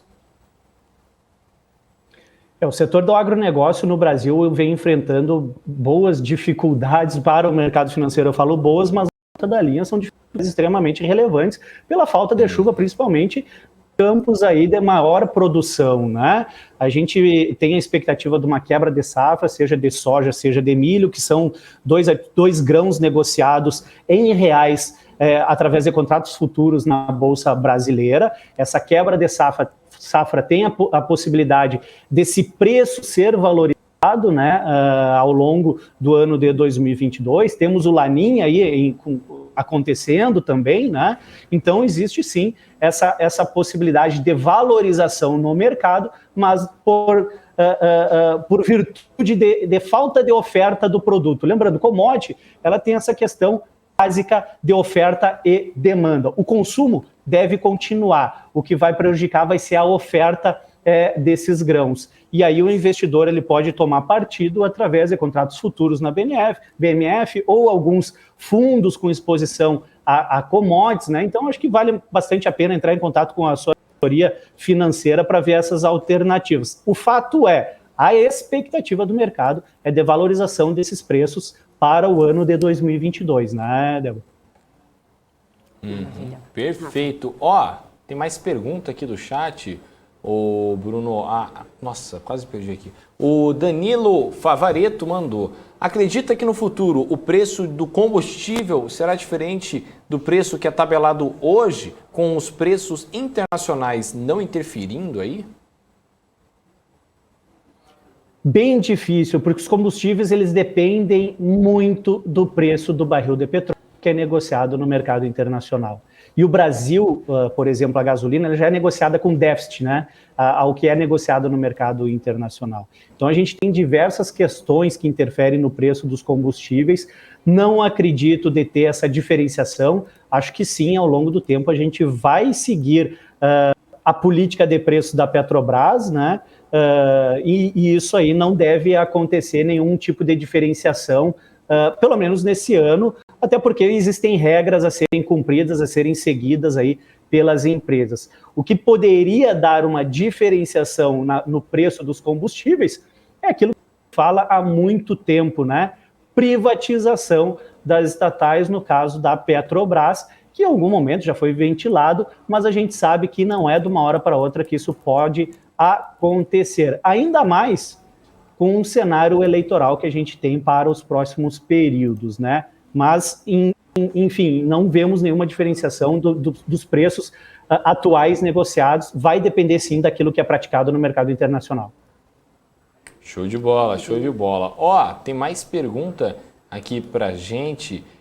Boa tarde, gostaria de saber se a arroba do boi vai continuar nos patamares elevados. Você tem alguma opinião sobre a arroba do boi, ô Bruno?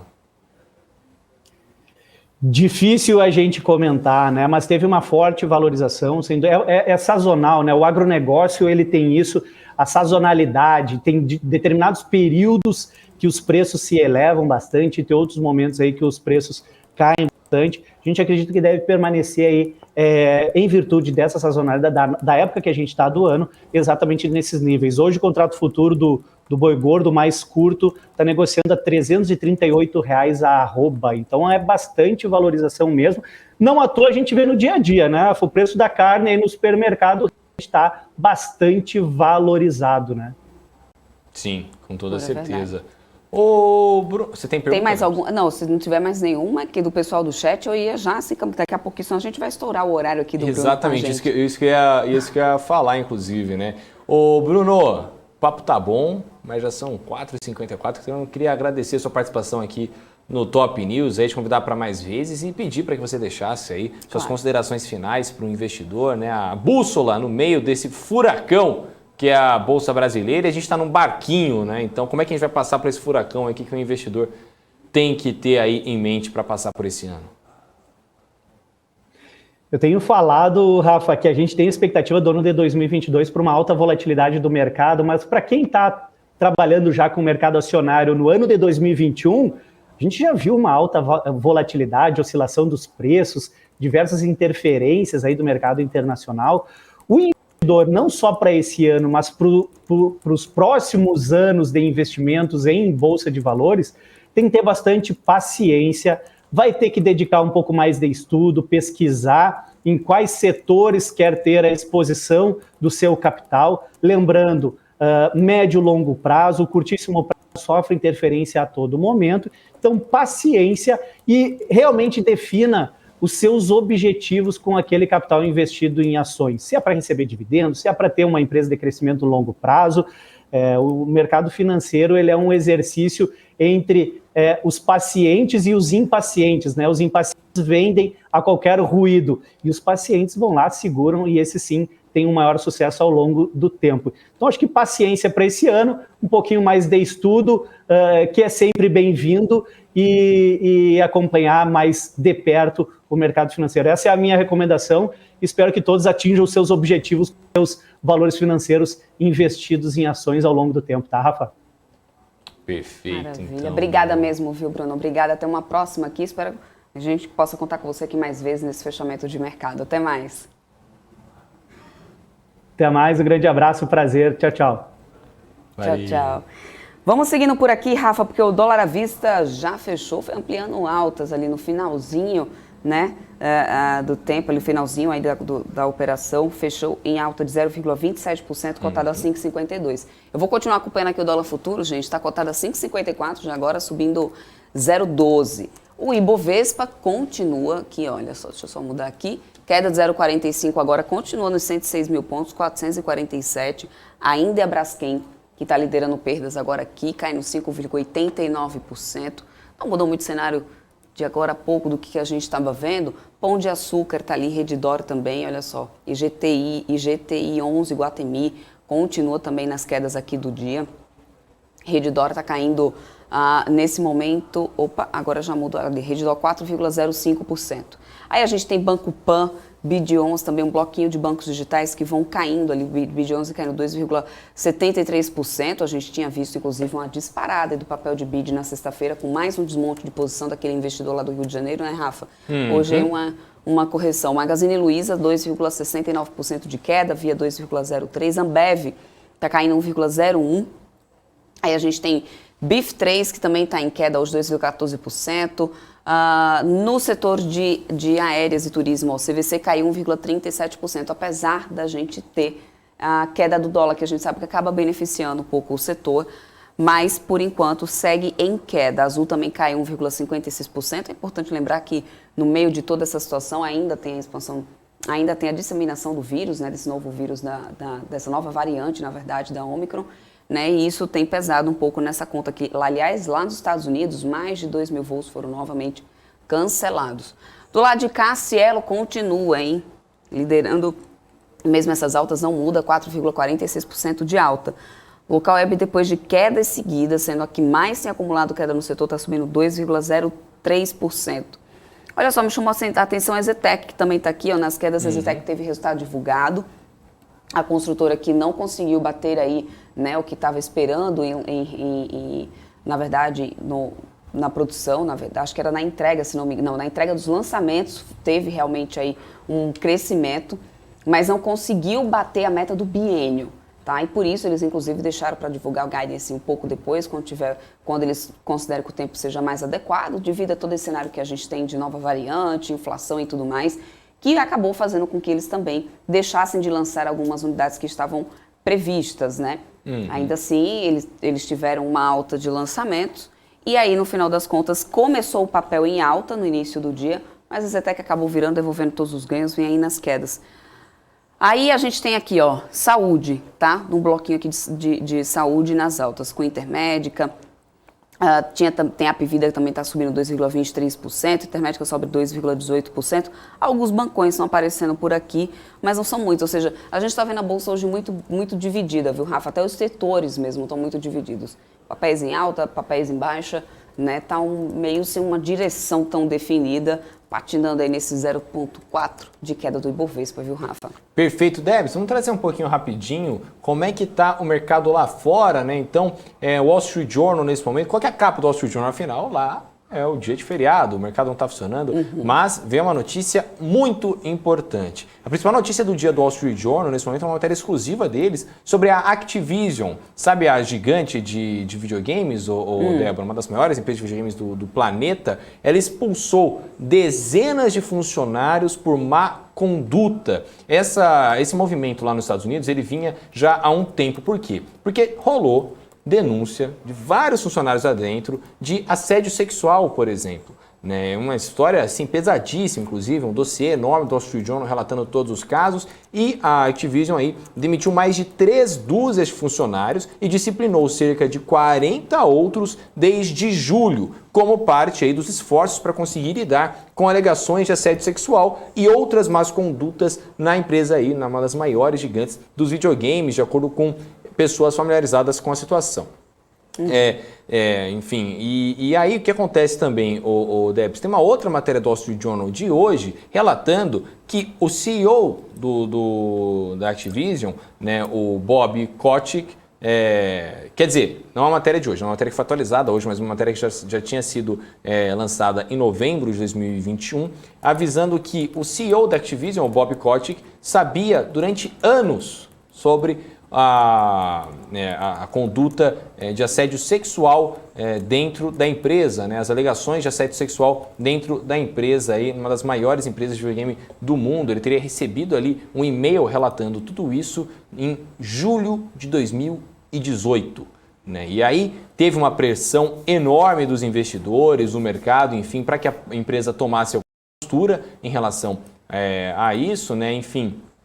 E aí, com essa ação aí, esse importante movimento da Activision, né, para conseguir lidar com esses problemas aí de assédio sexual, a ação nesse momento sobe 1,90% em Nasdaq aí, né? Ou seja, aí a Activision conseguindo arrumar. E hoje ela estava, inclusive, se você pega lá de baixo, né? Lá do fundo, né? Desde sexta-feira até agora aí está subindo mais de 3% a Activision aí, o Débora. Interessante essa história, né? Importante a gente falar sobre isso, né? Bastante sim, viu, Rafa? Pois é. Voltando aqui para o Brasil um pouco, deixa eu só trazer uma última notícia que eu estava acompanhando aqui da Unidas, que anunciou que vai fazer um investimento de 370 milhões de reais nesse ano na aquisição de 2.000 veículos elétricos para a frota. Os carros serão alocados nos setores de aluguel de veículos e também no de gestão de terceirização de frotas. De acordo com a empresa, a aquisição está sendo de 1.600 veículos totalmente elétrico. Representa, claro, um acréscimo de 56% nos emplacamentos em todo o Brasil, considerando que em 2021, 2.800 emplacamentos foram de veículos 100% elétricos. Rafa, bastante gente tem procurado essa saída, né? Aliás, o único problema é que ainda a gente tem o valor desses veículos muitíssimo elevado aqui no Brasil, se comparado, né, à disponibilidade desses carros lá fora. Então a gente ainda paga muito caro e no final das contas ainda precisa também evoluir bastante na questão da estrutura mesmo, para que as pessoas consigam, né, tá reabastecendo os seus veículos e tudo mais, ter mais locais para isso. Mas na conta mesmo, para o bolso do consumidor, você já parou para observar quanto está custando um carro elétrico, Rafa? Débora, eu nem tento cerca de 300 a 500 mil reais. Um carro que, com esse valor, você compra um carro esportivo, né, de luxo. Mas um carro elétrico de porte pequeno, né, tá girando aí em torno dessa casa. Tem uma economia? Não vou nem passar perto disso. No longo prazo. 300 mil reais num carro? 300 mil reais. Nossa, não. É um de táxi, 300 mil reais. Ó, Débora, a Caixa tá prevendo Você sabe, aí... né? O quê?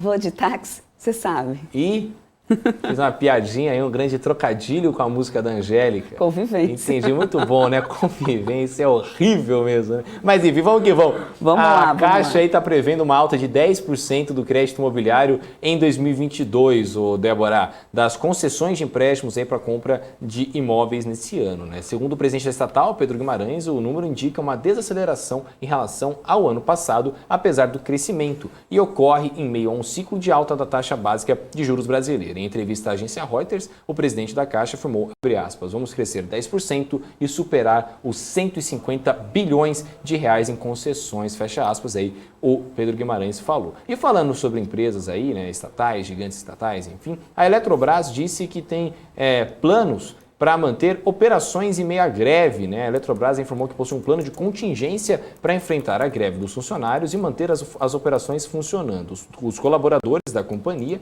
estão manifestando contra mudanças no plano de saúde oferecido pela empresa. De acordo com a Associação dos Empregados da Eletrobras, a AEEL, o novo plano proposto pela estatal tem cobranças abusivas aos funcionários.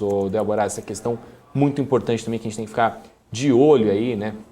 Enfim, toda aí essa movimentação.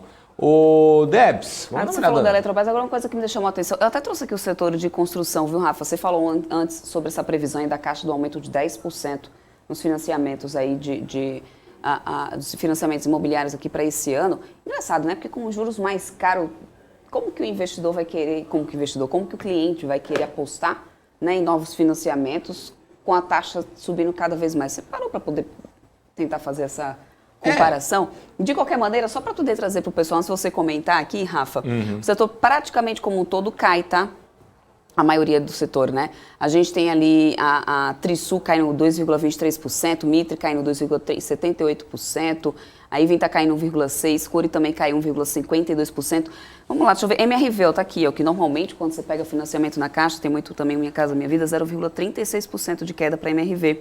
Elboro também cai.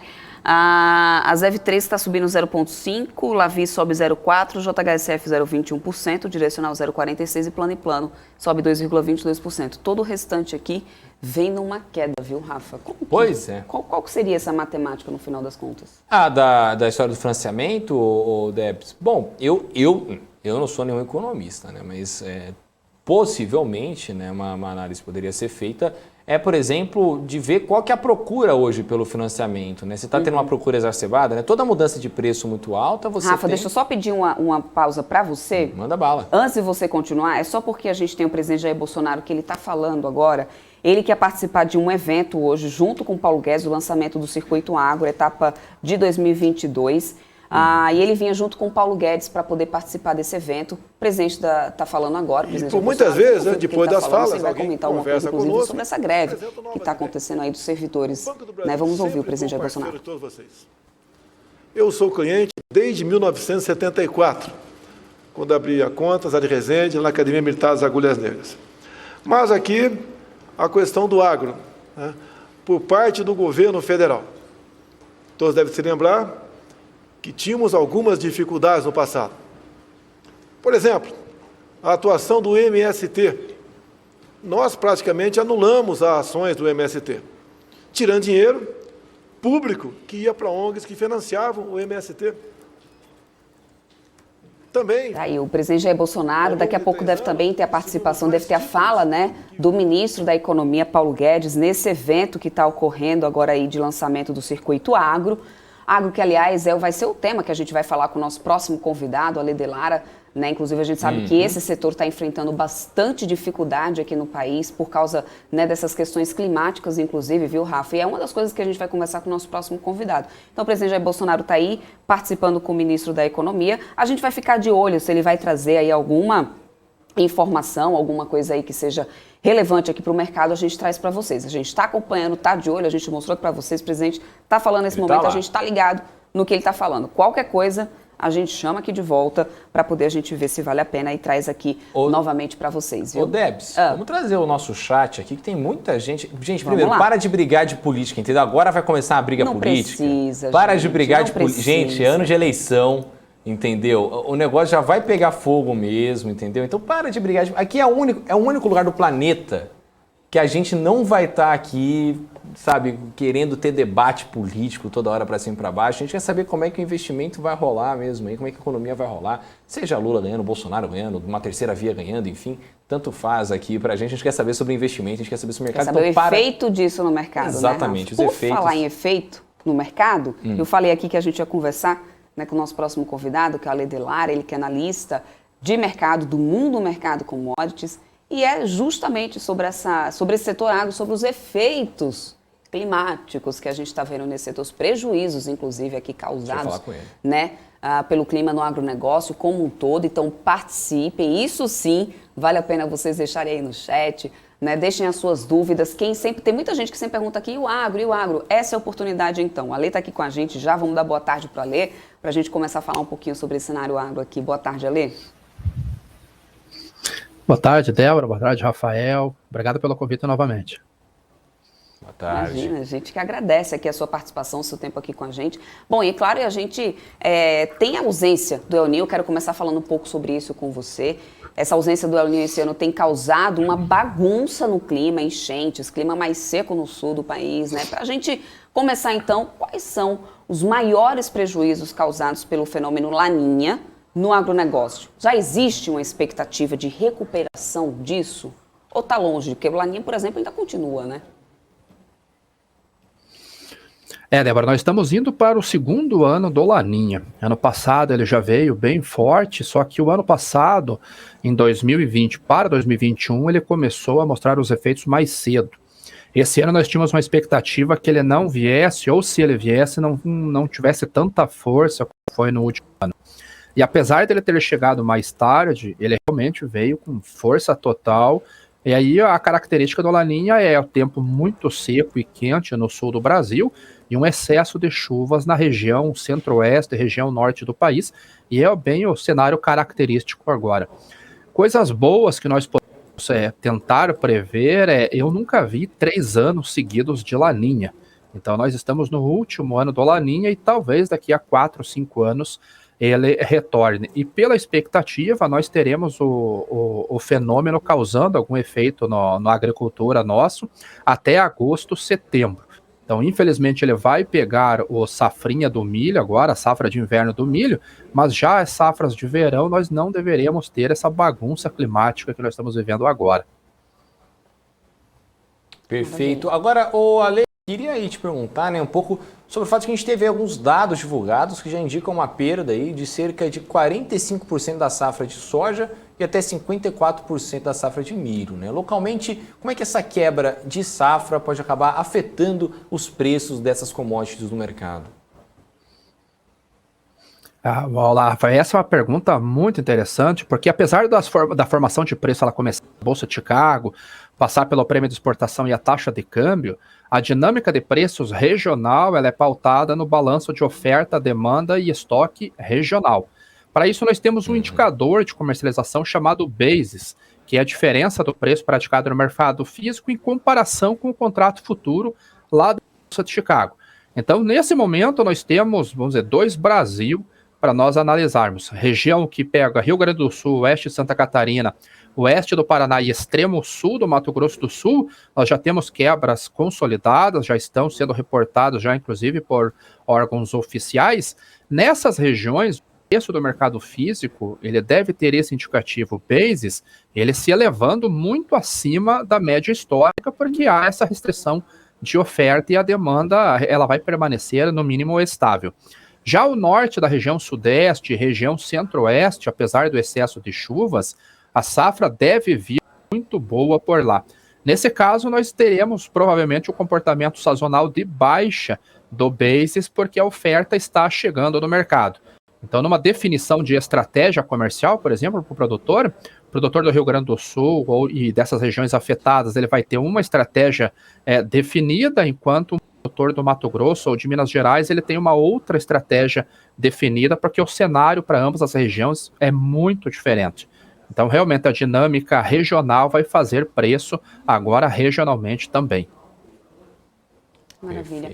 A gente pode discutir um pouco aí sobre essa redução das previsões aí da USDA para o agronegócio na Argentina, Brasil e também no Paraguai. Como que essas diminuições podem impactar a cotação internacional das commodities? Ele acaba trazendo um balanço geral, né? Toda commodity ela se move entre um tripé fundamental, que é a oferta, demanda e estoques. Quando nós temos uma demanda relativamente estável, porque a China ela existe ainda a expectativa de importar em torno de 100 milhões de toneladas, o USDA não fez nenhuma redução na demanda pelo lado da China, a oferta vai começar a pesar e a USDA ele trouxe uma revisão importante para a soja, mais de 5 milhões de redução, 144 para 139 milhões a safra do Brasil, mas na Argentina ele mexeu pouco ainda. E a Argentina é o principal player global na exportação do complexo de soja, principalmente o farelo.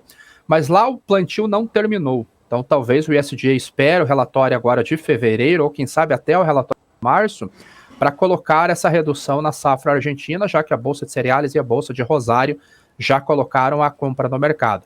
Se nós tivermos uma oferta menor de farelo vindo da Argentina e uma oferta global menor vindo do Brasil, esse balanço fundamental ele ficará prejudicado e nós teremos estoques menores para regular o mercado. No caso do farelo, os compradores eles saem da Argentina e vão para os Estados Unidos, porque o farelo lá tem muita semelhança entre o argentino e aqui. O Brasil ele tem uma vocação mais para exportação do grão. E o preço, quando você tem um estoque pequeno e uma oferta reduzida, o preço tem que trabalhar para segurar a demanda, para racionar essa demanda. E esse é o movimento que o mercado aguarda ainda para decidir se ele realmente embarca no rally de preços mais consistentes a partir, eu acredito, do relatório de fevereiro, ou ele vai manter esses patamares aí próximo a $14 o bushel na soja. O milho já tem um cenário diferente, porque o único país que tem safra nova exportável no primeiro semestre é a Argentina. Se a Argentina apresentar uma quebra muito grande no milho, esse balanço do primeiro semestre ele pode realmente ficar muito prejudicado, e aí nós sentiremos, inclusive, aqui no Brasil, que o balanço já é muito apertado. O nosso estoque final deve ficar em torno de 3 milhões de toneladas, junto com uma produção de 21, 22 milhões, é o que deverá sustentar a demanda interna até a entrada do safrinha no mês de julho. Então, o primeiro semestre ele promete ser bem apertado, aí, com restrição no abastecimento, principalmente para o milho. Show de bola. Ó, tem muita gente mandando aqui comentário no nosso chat aqui, ó. Ou inclusive o Gustavo Bernardes falando aí que para 2022 as interferências climáticas devem... Oi, o que foi? Ele acertou aí, falou Ele acertou, em mim exatamente. porque o entrevistado da gente estava falando. Que crê que a agricultura deve retornar boas produções, soja. É um homem completo esse Gustavo Bernardes, né? Lindo, inteligente, né? Também acho. Manja tudo, né? Bom, ó, Ale, deixa eu te perguntar agora um pouco para você aí, quais são as suas expectativas para o milho, mas também para soja, café e cana esse ano, porque, né, tem também essas estimativas também para esse ano que são muito importantes, né? Então, como é que você tem visado aí esses setores especificamente? O café, Rafael, ele tem um balanço tão apertado quanto o milho do primeiro semestre aqui no Brasil. O café ele já vinha de uma quebra de 2020 para 2021, as geadas vieram no meio do ano passado, colocaram uma quebra mais forte ainda num ano de bienalidade negativa, então nossos estoques eles ficaram realmente muito baixos e nós, na verdade, não sabemos qual é o número desses estoques, porque a Conab ainda não reportou um número que fosse aceito pelo mercado, e apesar daquela florada maravilhosa que nós vimos nos cafezais, o pegamento, que é a formação do chumbinho, foi decepcionante. Então, até as exportações nossas já começaram a reduzir o ritmo, porque não há muita disponibilidade de café arábica no mercado. Agora nós estamos no momento que o grão começa a se formar, precisa encher esse grão e ali precisa de chuva, não um excesso de chuvas como está em Minas Gerais. E a colheita começará no mês de maio, ganhando muita força no mês de junho. Lá nós realmente sentiremos como que ficará o balanço de oferta e demanda e os estoques do café. Um dado técnico mostra que haverá restrição de oferta e o preço tende a seguir em alta e até mesmo alcançar patamares bem mais elevados, é a curva de futuros, os spreads de futuros. A curva que ela saiu no formato de carry já está invertida, já está em backwardation, mostrando justamente esta restrição. O Laninha ainda traz geadas no meio do ano, há algumas expectativas até de algumas geadas já no mês de abril.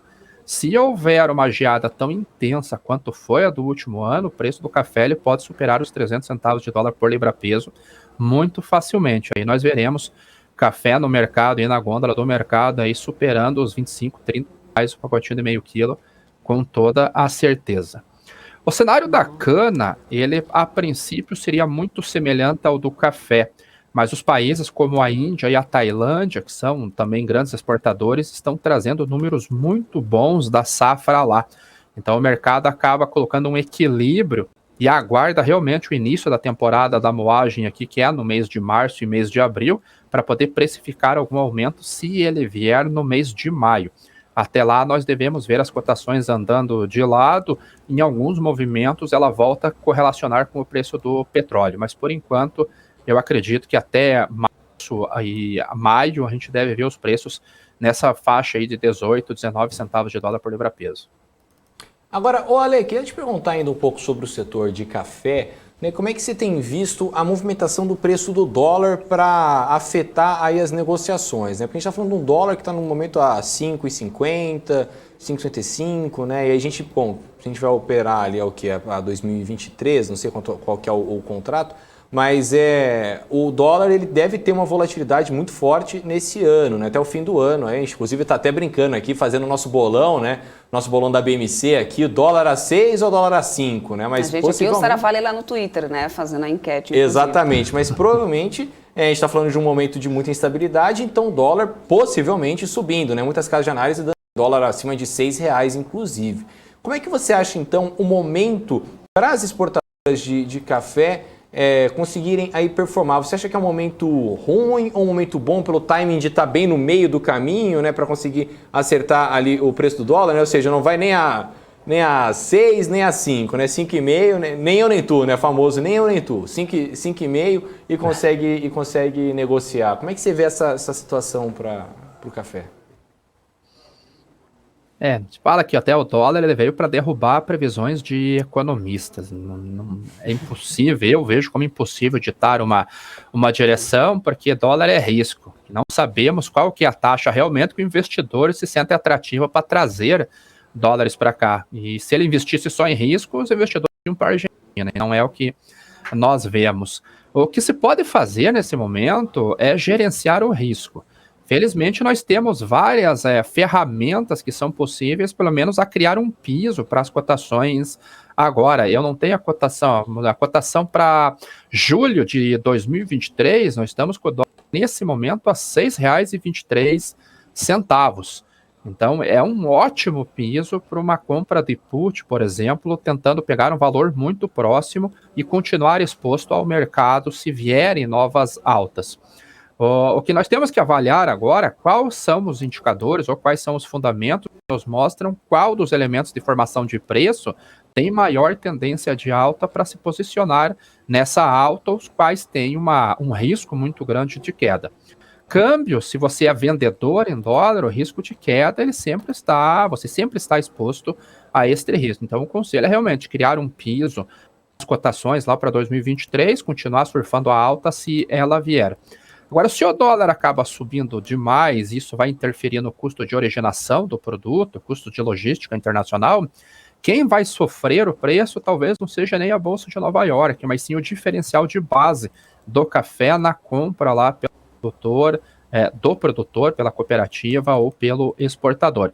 Esse sim é um risco que vale ser gerenciado, vale ser estudado pelo produtor. A princípio, 2023, nós teremos ainda um balanço bem apertado, já que o ano que vem é a bienalidade positiva, nós já temos uma quebra focada que não temos clareza no número ainda, mas 2023 é a bienalidade negativa. Então, nós teremos mais um ano com pouca oferta do produto.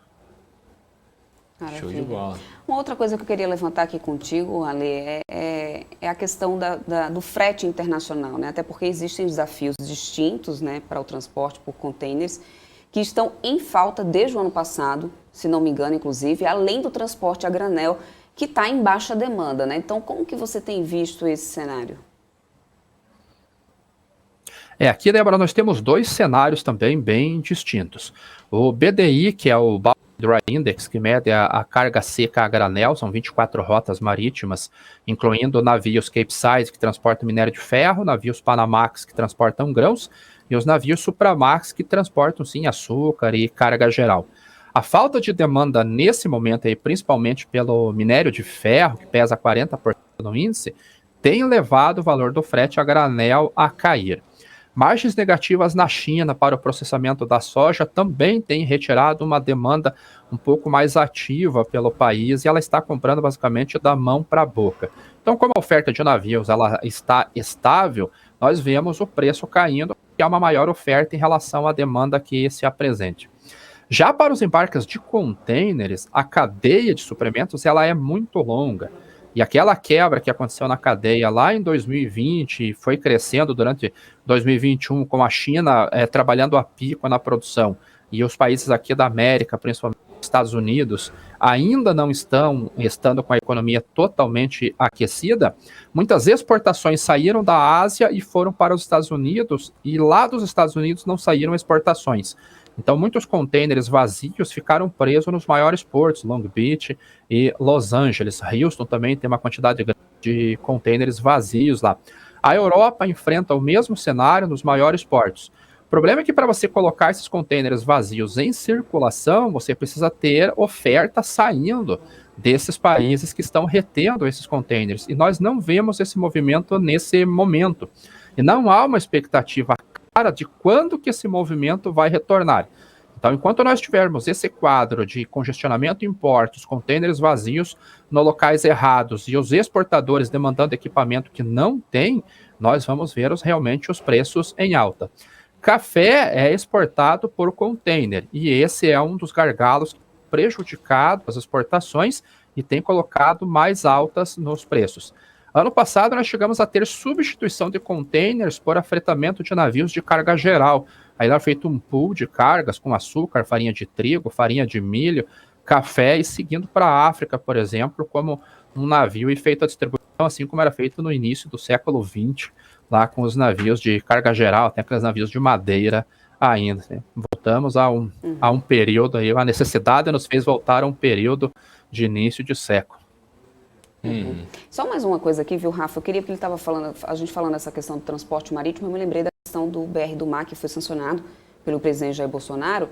Queria entender pela tua visão no que realmente isso impacta aí positivamente, né, para o escoamento aí de produção. Realmente isso vem aí, vem a favorecer? Como que vocês estão vendo e como que o mercado aí do agro, o setor de agro está recebendo isso?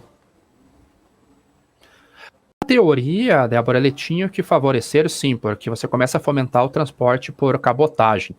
Havia uma regra que eu achava uma regra ridícula de você limitar empresas internacionais de virem operar cabotagem na costa brasileira. Então você tinha um mercado restrito a 2, 3 empresas com bandeira brasileira.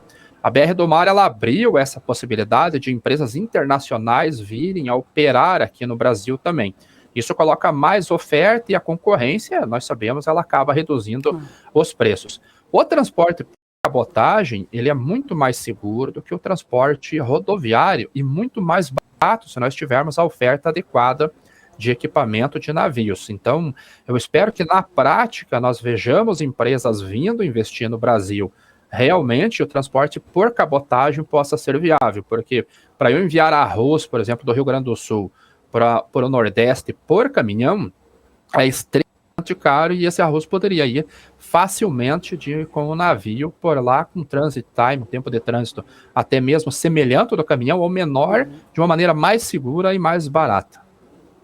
Por um outro lado, né, falando aí do transporte rodoviário, inclusive, eu estava até onde eu acompanhei, eu vi que o pessoal do transporte, os caminhoneiros aí não estavam tão felizes aí com essa chegada do BR do Mar, porque vai diminuir um pouco essas rotas que eles fazem, a possibilidade que eles tinham de pegar fretes mais longos, agora pode diminuir, pelo menos eu vi que era isso que eles estavam repercutindo, né? Não sei se até que ponto isso aí andou, que eu não acompanhei mais, mas aí também tem esse outro lado, né? Vamos ver na prática, então, o que isso vai trazer, né, Rafa?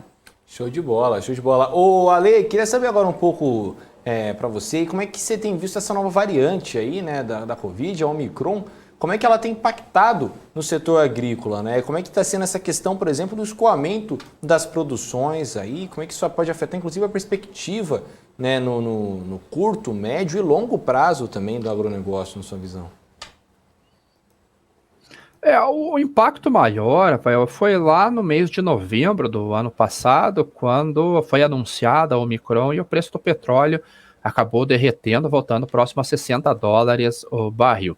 Conforme as notícias foram chegando, na prática, menores internações, o número de mortes não chegou a aumentar tanto e o sentimento do mercado começou a ser um pouco mais favorável à retomada econômica, as coisas foram se encaixando e as commodities, principalmente o petróleo, voltou a caminhar naquela tendência que ela vem bem consolidada desde o ano passado. Então, o que nós temos que torcer, na verdade, é que realmente não seja tão grave quanto aparenta ser, seja só algo quase que endêmico. Até a Espanha foi o primeiro país do mundo a reconhecer que a variante Omicron pode ser a mudança da pandemia para uma endemia, onde nós vamos conviver, assim como é a gripe. Então, por enquanto, com exceção da China, que está com uma política realmente de risco zero, tolerância zero, com a Covid, chegou a prender 3 pessoas, condenou 3 pessoas de um porto lá a 39 meses de prisão por não estarem usando equipamentos contra a Covid, máscara e o uniforme que ele deveria usar. Os outros países do mercado, pelo menos, parece que está com um sentimento mais otimista com relação a Omicron, né? Temos que também torcer para que a vacinação avance e traga mais essa segurança, mais esse sentimento de segurança ao mercado, para que realmente a economia possa retomar o seu fluxo normal. Ali tem uma pergunta aqui no chat do Vicente Zotti, ele diz assim, existe algum fato que pode surgir nesses próximos dias que traga maior luz sobre a oferta do café 2022-2023 no Brasil? Começam os relatórios da Conab agora, né? Até a ministra Tereza Cristina pediu para que a Conab antecipe os relatórios, claro, com foco na produção de milho e soja na região sul, mas o mercado ele aguarda os relatórios, principalmente para nós sabermos qual é o real estoque, porque nós não temos essa visão. O comentário que nós temos no mercado, trabalhando realmente no mercado, é que esses estoques eles estão muito prejudicados e que os importadores acabaram direto de produtores e estão armazenando esse estoque para poder embarcar. E já compraram também a próxima safra, uma grande quantidade, para que ele possa simplesmente embarcar no momento que for colhido. Agora, o café ele vive esse cenário porque nós não temos clareza realmente dos estoques aqui do Brasil e nós vemos uma redução diária dos estoques certificados em Nova York. Então, aquele produto, aquele material que é o estoque que vem para regular o mercado, o balanço de oferta e demanda, nós estamos no escuro. Essa é a principal preocupação. Perfeito, então. Débora, já são agora 5h32, queria agradecer o Ale aí. O Ale, por um espaço nós não somos charás, é isso? Eu sou Rafael Lara, você é De Lara, o seu De Lara é junto, né? Não é igual o Pedro de Lara, não. Não, na verdade não é, Rafael. Eu juntei porque fica mais fácil para o pessoal escrever. O e-mail com a Delara, mas é Delara separado. Talvez nós somos será que vocês são Pedro Delara. Então somos parentes distantes aí, mas somos parentes, então. Show de bola, então, o primo. Vou chamar de primo. Teve um outro que também veio que era primo também, né, Débora? Esqueci, tem outro Lara. Tem Lara para tudo que é lado do mercado financeiro. Ô, Ale, queria agradecer a sua participação aqui no Top News e pedir que você deixasse as considerações finais aí para o investidor. O que é a bússola do investidor, aí, na sua opinião, para esse ano de 2022, por gentileza? Eu agradeço primeiro a Rafael, Débora, pelo convite. Eu estou à disposição. Eu sempre adoro falar sobre commodities. É algo que eu estou no mercado há mais de 20 anos. É um assunto ainda muito carente de informação no mercado. O investidor, o conselho que nós sempre damos é tentar tomar cuidado com o efeito manada. E o que eu gosto sempre de falar e relacionado a commodities, que petróleo não é Petrobras. Tomem cuidado com movimentos do petróleo e Petrobras, porque são duas coisas diferentes. Então é algo que eu sempre comento nesse sentido. Show de bola, muito então, obrigada. Ale. Obrigada mesmo, viu, Ale? É sempre bom aqui. Inclusive, muita gente aqui no chat às vezes vem pedindo pra gente para falar um pouco mais sobre agro. Obrigada aqui por ter aceito o convite. Até uma próxima. Até mais. Tchau, tchau. Tchau, tchau. Obrigado. Valeu. Vamos de atualização desse mercado, Rafa? Bora, Vamos lá, bora que só bora. 5h33 e a gente tem... Opa, deixa eu só trazer o Ibovespa aqui, tá só o setor de construção aqui. Deixa eu só trazer aqui o índice Ibovespa pra gente dar uma olhada aqui como um todo. Inclusive, olha só. Se ela ainda continua liderando altas, em Braskem quedas. Tá aí o Ibovespa, 0,22% de queda, agora aos 106.688 pontos. E aí a gente tem Braskem 5, tá caindo 5,43%, Pão de Açúcar cai 3,62%. E olha, BID 11, Banco Pan vem formando aqui, tem outros papéis aqui de BID também nas quedas, também está formando esse bloquinho aqui de bancos digitais que vem em quedas agora. Eu vou trazer setor por setor para poder a gente dar uma acompanhada, para poder ficar mais fácil da gente visualizar, tá, Rafa? Olha só. Vamos começar aqui pelo setor de aéreas e turismo. A gente tem queda hoje, teve queda inclusive do dólar à vista. Por enquanto o dólar futuro também está operando em queda, mas no final das contas a gente tem aí todo esse setor de aéreo e turismo operando em queda também. Que poderia ser o contrário se a gente fosse considerar essa questão do dólar, que acaba pesando bastante aqui no setor. Mas aí a Gol está caindo 1,24%, Azul 1,33%, CVC está caindo 0,94%, Embraer 2,27%. Tem a questão da Ômicron, como eu falei mais cedo para vocês, né? Estados Unidos, por exemplo, cancelando voos cada dia mais. Isso já está a questão aqui da Ômicron está impactando na falta de né, de tripulação, de pessoas mesmo para trabalhar, porque está existindo um alto índice de licenças médicas. Então, cancelamento de voos estão acontecendo o tempo inteiro em todos os aeroportos do Brasil, isso tem atrasado bastante. E aí as companhias aéreas estão aqui acompanhando essa queda do Ibovespa hoje. Olhando agora aqui para o setor de bancões, olha isso, somente Sambionze caiu 0,28%.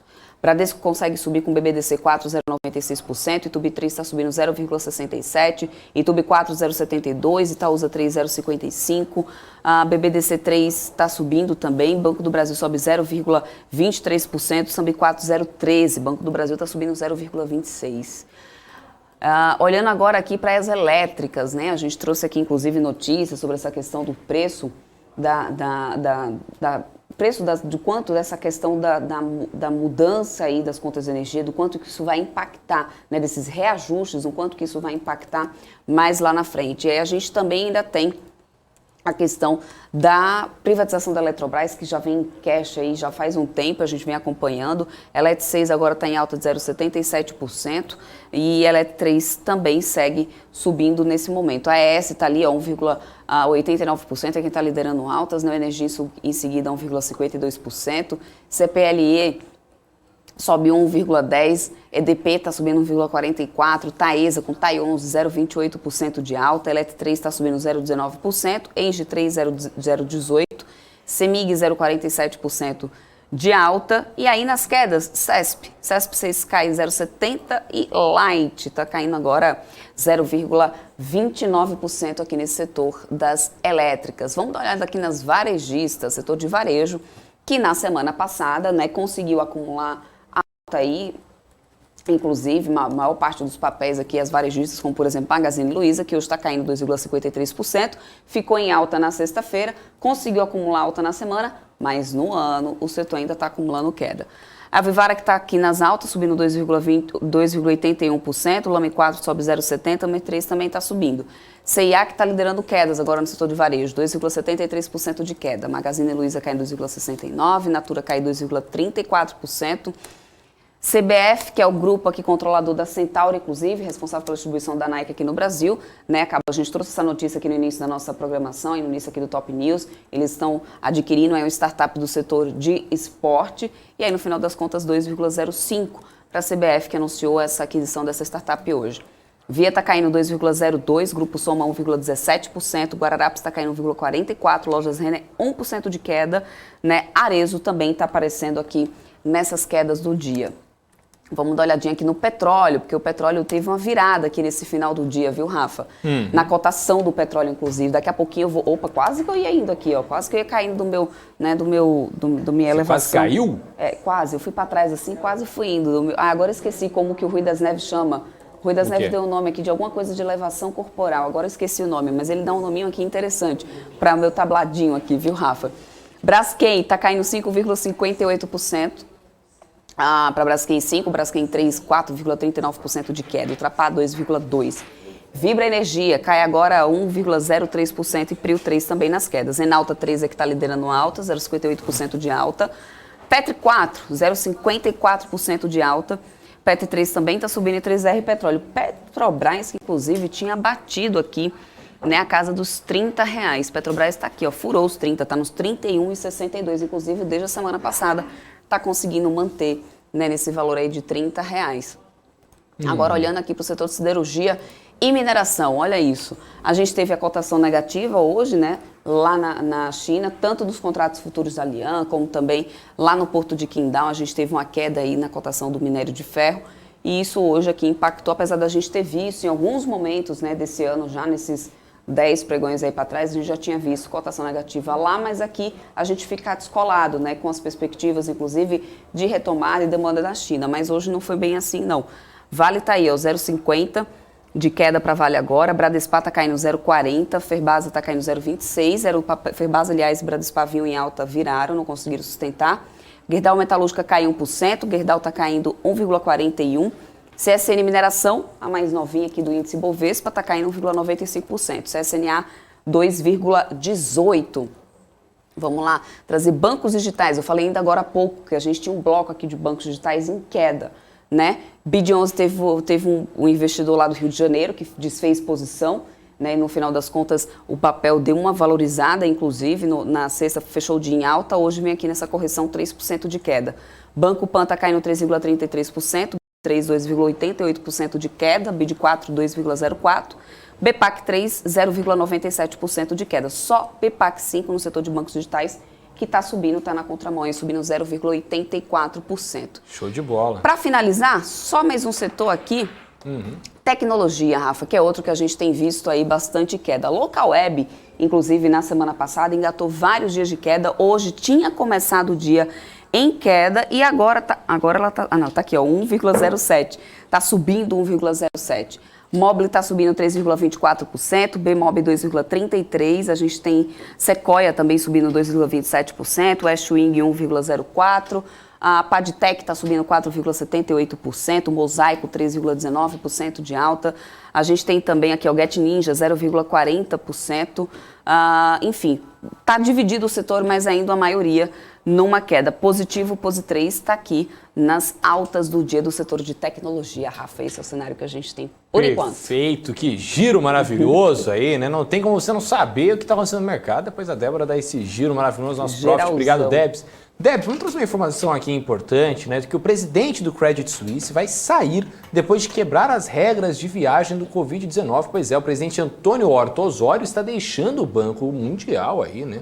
Após uma investigação do Conselho sobre suas viagens e conduta pessoal, de acordo com pessoas familiarizadas com o banco, em matéria ao Wall Street Journal. O Credit Suisse disse no final de domingo que o presidente Horta Osório renunciou após uma investigação encomendada pelo Conselho do banco. As pessoas disseram que a investigação examinou sua conduta, incluindo viagens que violavam as regras do governo relacionadas ao Covid-19 e seu uso pessoal de aeronaves corporativas. Ele, inclusive, ingressou no Conselho do Credit Suisse há menos de um ano. O Credit Suisse disse que o membro do Conselho, Axel Lehmann, foi nomeado para assumir o cargo de presidente com efeito imediato. O Sr. Lehmann, ex-executivo do UBS Group AG, ingressou no Conselho do Credit Suisse no final de 2021 e é presidente de seu comitê de risco. Os porta-vozes do Credit Suisse não responderam aos pedidos de comentários. O Sr. Horta Osório, desde então, não foi localizado, desde domingo, e um advogado dele também não respondeu à matéria. Na entrevista eles afirmam, abre aspas, lamento que várias de minhas ações pessoais tenham levado a dificuldades para o banco e comprometido minha capacidade de representá-lo interna e externamente, fecha aspas, disse Horta Osório em um comunicado à imprensa divulgado pelo Credit Suisse. Ele também afirma, abre aspas, portanto, acredito que minha demissão é do interesse do banco e de seus stakeholders nesse momento crucial, fecha aspas. A saída do Sr. Horta Osório, inclusive, atinge aí o Credit Suisse em um momento vulnerável, Ele foi nomeado para ajudar a resolver os problemas do banco suíço. O Credit Suisse ainda, inclusive, está se recuperando da turbulência depois que perdeu 5 bilhões e meio de dólares com a implosão do fundo de hedge Archegos Capital Management, que se envolveu aí também com a agora insolvente empresa financeira Greensill Capital. As ações do Credit Suisse, inclusive, chegaram a cair 1,6% nesta segunda-feira. A ação teve um dos piores desempenhos entre os principais bancos do mundo no ano passado e não conseguiu recuperar um terreno após os desastres de Greensill e Archegos. O Sr. Horta Osório, inclusive, se envolveu em seus próprios problemas nas últimas semanas, quebrando as regras de quarentena, voando de Londres para Zurique em 28 de novembro. Outros países, por causa do aumento da Omicron, outros países aí que, enfim, estão envolvidos com restrição por conta do aumento da Omicron. Ele disse na época que a violação não era intencional e que foi relatada às autoridades de saúde e ao regulador financeiro suíço FINMA. E ele pediu também desculpas e disse que não iria acontecer novamente. Após a violação da quarentena, o Credit Suisse disse que o cumprimento das leis e diretrizes era uma das prioridades para o banco e ao presidente. E um porta-voz da FINMA disse na época que estava em contato com o Credit Suisse sobre esse assunto. A Reuters, inclusive, informou em dezembro que o banco estava investigando a viagem de Horta Osório e que ele compareceu às finais de tênis de Wimbledon, no Reino Unido, em julho, quando as regras da Covid-19 do país exigiam ficasse em quarentena. A imprensa suíça informou separadamente que o presidente usou aeronaves corporativas no outono para viajar de férias nas Maldivas. E na época, o Credit Suisse disse que tinha regras sobre o uso de jatos particulares para o presidente e outros executivos. O nativo português, inclusive, desenvolveu uma reputação como um dos banqueiros mais conceituados da Europa depois de mudar o Lloyds Banking Group plc, onde foi CEO por uma década. No Credit Suisse, ele que reavaliaria a tomada de risco do banco, além de rever sua cultura, remuneração e incentivo, tendo foco na responsabilidade pessoal e prestação de contas do pessoal. Ele afirmou, abre aspas, precisamos promover uma cultura que reforce a importância da gestão de risco, fecha aspas. Ele informou isso, inclusive, logo após se tornar presidente do banco em abril de 2021. O Credit Suisse proporá oficialmente ao Sr. Lehman como presidente em sua reunião de acionistas no dia 29 de abril deste ano. Débora, inclusive, essa história, hein? Que dá regalias lá fora, Cê sendo vê, usado né? inadequadamente? Você vê, né? Um dos maiores bancos, a gente dá aqui as informações em primeira mão, impressionante. Essa matéria inteira, inclusive, é exclusiva lá do Wall Street Journal, sempre está de olho em todos os jornais do mundo. A gente não tem aqui, né, tem que ser só da nossa casa, não. A gente está aqui interessado a trazer para você as notícias do mundo inteiro. Então, sempre matéria exclusiva deles, daremos o crédito, obviamente. Aí, parabéns ao Wall Street Journal por toda a apuração. Aí, inclusive, né, essa renúncia aí de um presidente aí português, aí, um dos maiores bancos do mundo. Exatamente isso.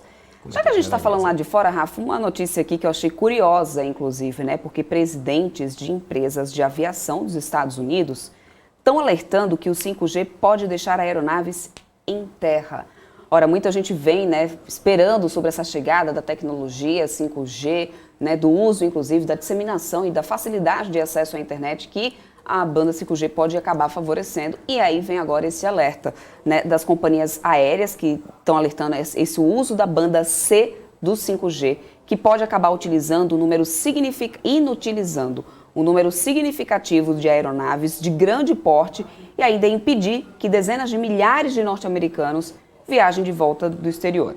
A menos que, e aí eles explicaram, alguns desses diretores, né, a menos que nossos grandes centros de tráfego aéreo sejam liberados para o voo, a ampla maioria dos passageiros e também de carga aérea vai ficar em terra, foi o que escreveu um dos presidentes da American Airlines, Delta Airlines também, United Airlines, e aí vai uma lista aqui de companhias aéreas que estão falando sobre isso, né? Entre outras, numa carta que foi direcionada à Casa Branca. Existe uma grande preocupação, inclusive, então, deles, que estão ressaltando sobre isso. Não dizem exatamente no que isso pode interferir, não está detalhando aqui, né? E essa carta foi direcionada tanto para a Casa Branca, como também para a Agência Federal de Aviação e a Agência Federal de Telecomunicações.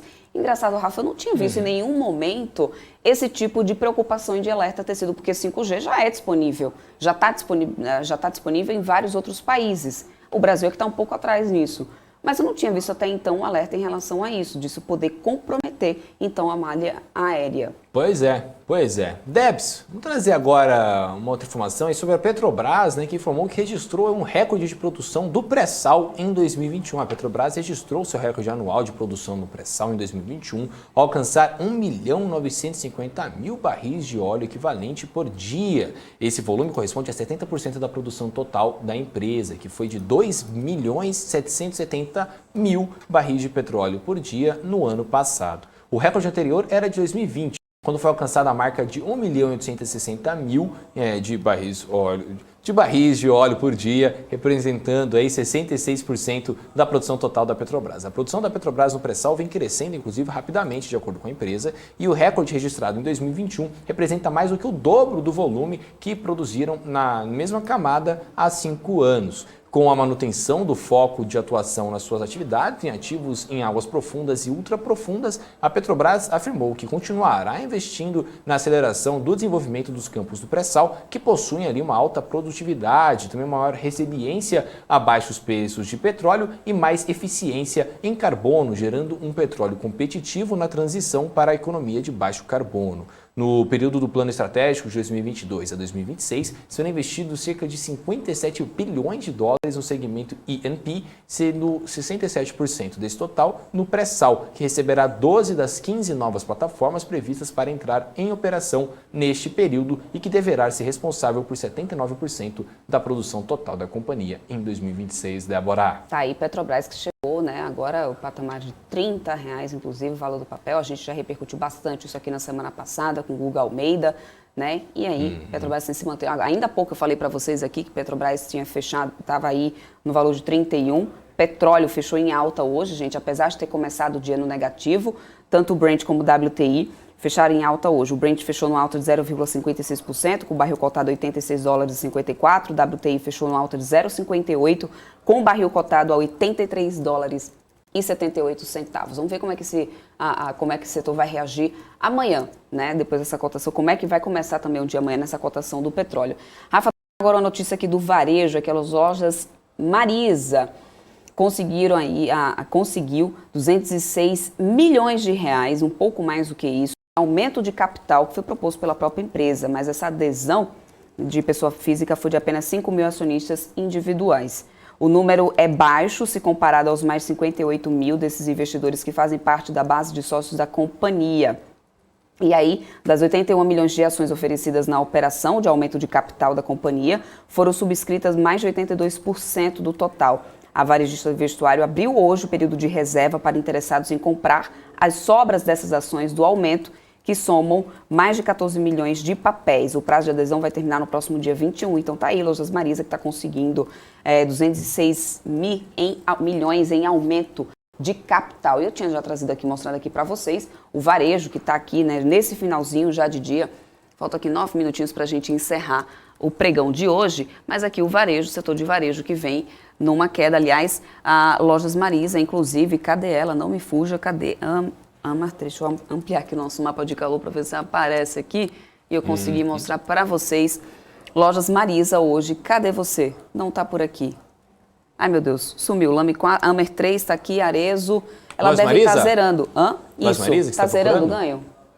Vou procurar aqui. Não está viu? por aqui, deixa eu abrir Cadê o o gráfico. Amar, né? Amar, Você não tá cadê achando... Amar? Vem Amar com a gente. Tá zerando, nesse momento, zerando aí, zero. O que eu falei pra pois você? Pois é, Débora quando não erra. aparece aqui no meu mapa de calor é porque tá zerando aí o negócio. Tá indo ou pra queda ou pro ganho, e aí no final das contas, acabou de sair essa notícia. Lojas Marisa estava, na verdade, em queda, então de repente vamos ver se vai recuperar aqui um pouquinho nesse final de pregão, né? Mas tá aqui, ó, tá vendo um tracinho aqui? Deve ser justamente Marisa virando aqui para alta. E aí a gente não vai conseguir ver agora aqui nesse momento no mapa de calor. Mas tá aí então a Marisa tentando fazer esse aumento de capital, viu, Rafa? Perfeito, então, Debs aí, Vamos né? começando a nos despedir aqui desse pessoal do chat, já? inclusive, né? já? Vamos dar um Estamos com oi saudade aqui, um deles. tchau. Dá um oi e um tchau.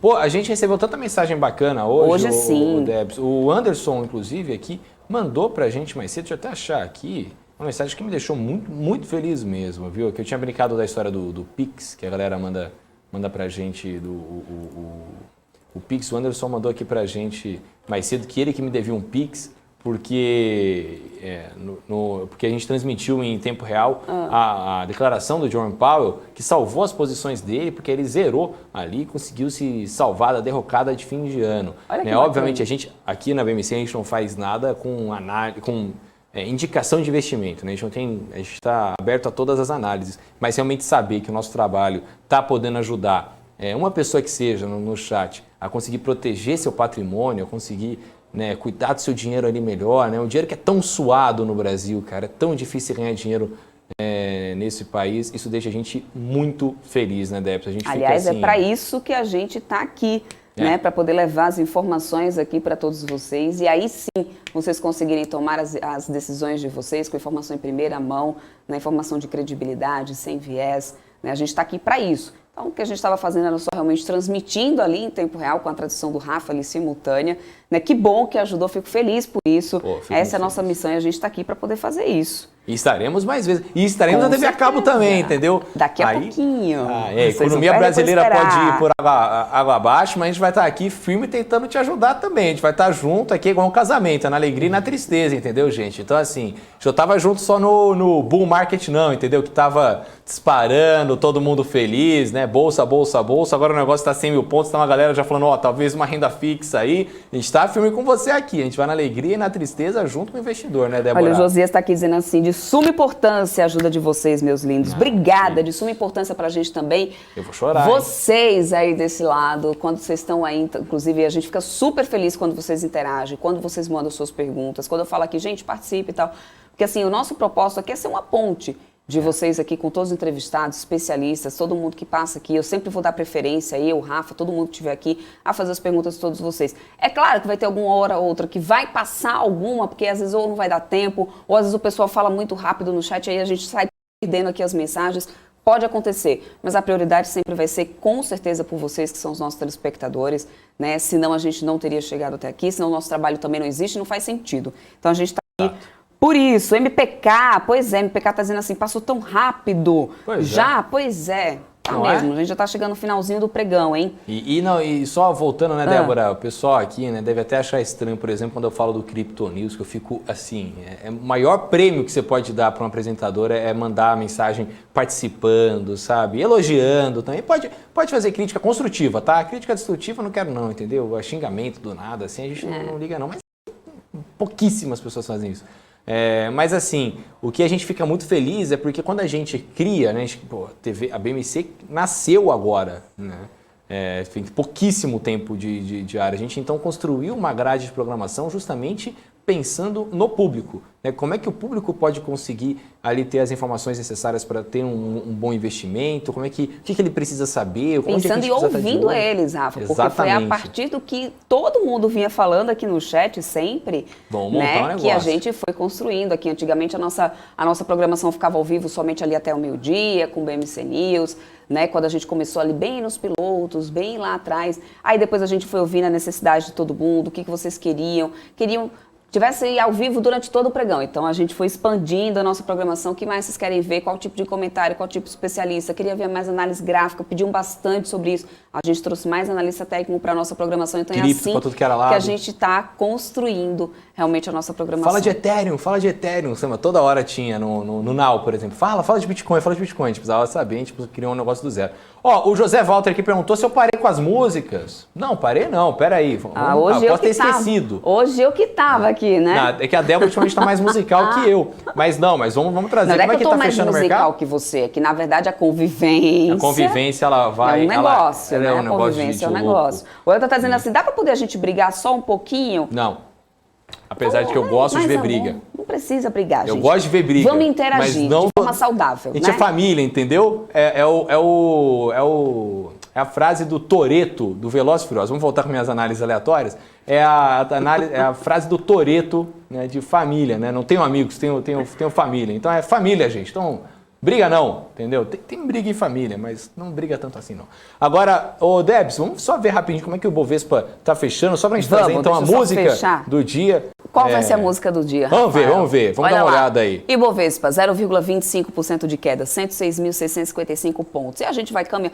Abrimos aos 106 mil pontos e vamos fechar nos 106 mil pontos. Saímos dos 106 mil pontos? Não. Continuamos nele o dia inteiro. Né? Varia um pouquinho para cima, um pouquinho para baixo, mas é ali nos 106 mil pontos. Né? Não Perfeito. Saiu disso, foi sustentando, não tem negociação lá nos Estados Unidos, somente os índices futuros que a gente tinha lá, então a gente perde um pouco da referência ali internacional. O dólar também seguindo para o finalzinho do dia numa queda, olha aqui, 0,22% de queda, 5,54 dólar futuro. O dólar à vista também fechou numa queda. A gente bateu uma mínima de 5,51 hoje, quase furamos os 5,40. Vamos ver como é que a gente vai vir aqui amanhã. Né? E aí, olhando, deixa eu trazer aqui o índice como um todo, só para a gente ver quem vai ficando nesse finalzinho de pregão, nas altas e baixas aqui do dia. Ibovespa, olha lá, é Braskem e Cielo mesmo. O Cielo chegou aqui, ficou e não saiu mais, desde o início do dia. 4,95% de alta. Lembrando que também tem papéis aqui do setor de saúde, desses papéis que estão por aqui, aqui nas altas, a Apivida, inclusive, Intermédica, que também vem aqui nessas altas desde um pouco mais cedo. São papéis de companhias que, segundo alguns analistas do mercado, estão conseguindo se beneficiar por causa dessa alta procura, nessa alta demanda aí que está tendo por causa de testes, inclusive, da Omicron, viu, Rafa? Pois é. Debs, então a música de hoje aí do Ibovespa, que está em 0,2% aos 106 mil pontos, é isso? Isso. A música é Detalhes, do Roberto Carlos. né? Não adianta tentar me esquecer, não é? Já Durante- disseram aqui, o MPK disse que era tudo igual do Lulu Santos. durante muito tempo em sua vida eu vou viver detalhes tão pequenos de nós dois, né? E a toda hora, Foi né? pra um lado, São coisas foi pro muito outro, grandes uns para esquecer, detalhezinhos. não é? Então é o Tudo bem. detalhe, né? É o detalhe, é o 0,2% que não dá para esquecer os 106 mil pontos que ainda estão no Ibovespa aí, mas são coisas muito grandes no radar que a gente contou hoje o dia inteiro. E olha, teve coisa, viu? Teve muita coisa. Hoje no mercado lá tem um detalhe muito grande, coisa muito grande para esquecer, por exemplo, os dados da China, né? Então a gente teve bastante coisa aí no mercado. Vocês gostaram da música aí do Roberto? Eu vou voltar com o quadro de música, então achei que o pessoal não gostasse, ô Débora. Eu parei por causa disso, achei que o pessoal não era muito fã. Você mas está me influenciando aí com essa sua musicalidade. Tudo bem, então. Rafa, vamos encerrando por aqui? Vambora. Vamos lá, mas a nossa programação continua ainda ao vivo, porque ainda vem aí o Geometria. Estarei aqui. Depois a gente tem o... Radar Fis. Muito bem. Então, eu vou me despedindo de vocês. Vocês vão continuar aqui na programação com o seu Rafael, o seu Guga Almeida também no Geometria. Mas eu vou me despedindo. Volto amanhã, a partir das 9h30 da manhã, com as notícias do mercado. O mercado aqui, ó, em tempo real para todos vocês. Rafa, Oi. Obrigada. Até amanhã. Obrigado você, Débora. Muito bom te ter de volta aí. Você, Gabriel, enfim. Se vê amanhã, bom descanso então para você aí. Eu sei que eu e Débora a gente fica trabalhando até tarde aqui no escritório, mas eu sei que amanhã aí de manhãzinha você já estará aí de manhã, então bom jornal para você amanhã e às 4h da tarde a gente se vê no Top News novamente, né, Débora? Isso mesmo. Então até amanhã, pessoal. Fique aqui na nossa programação, porque a nossa programação continua ao vivo com Geometria agora, Guga Almeida e Rafael Lara. Tchau, tchau. Até amanhã.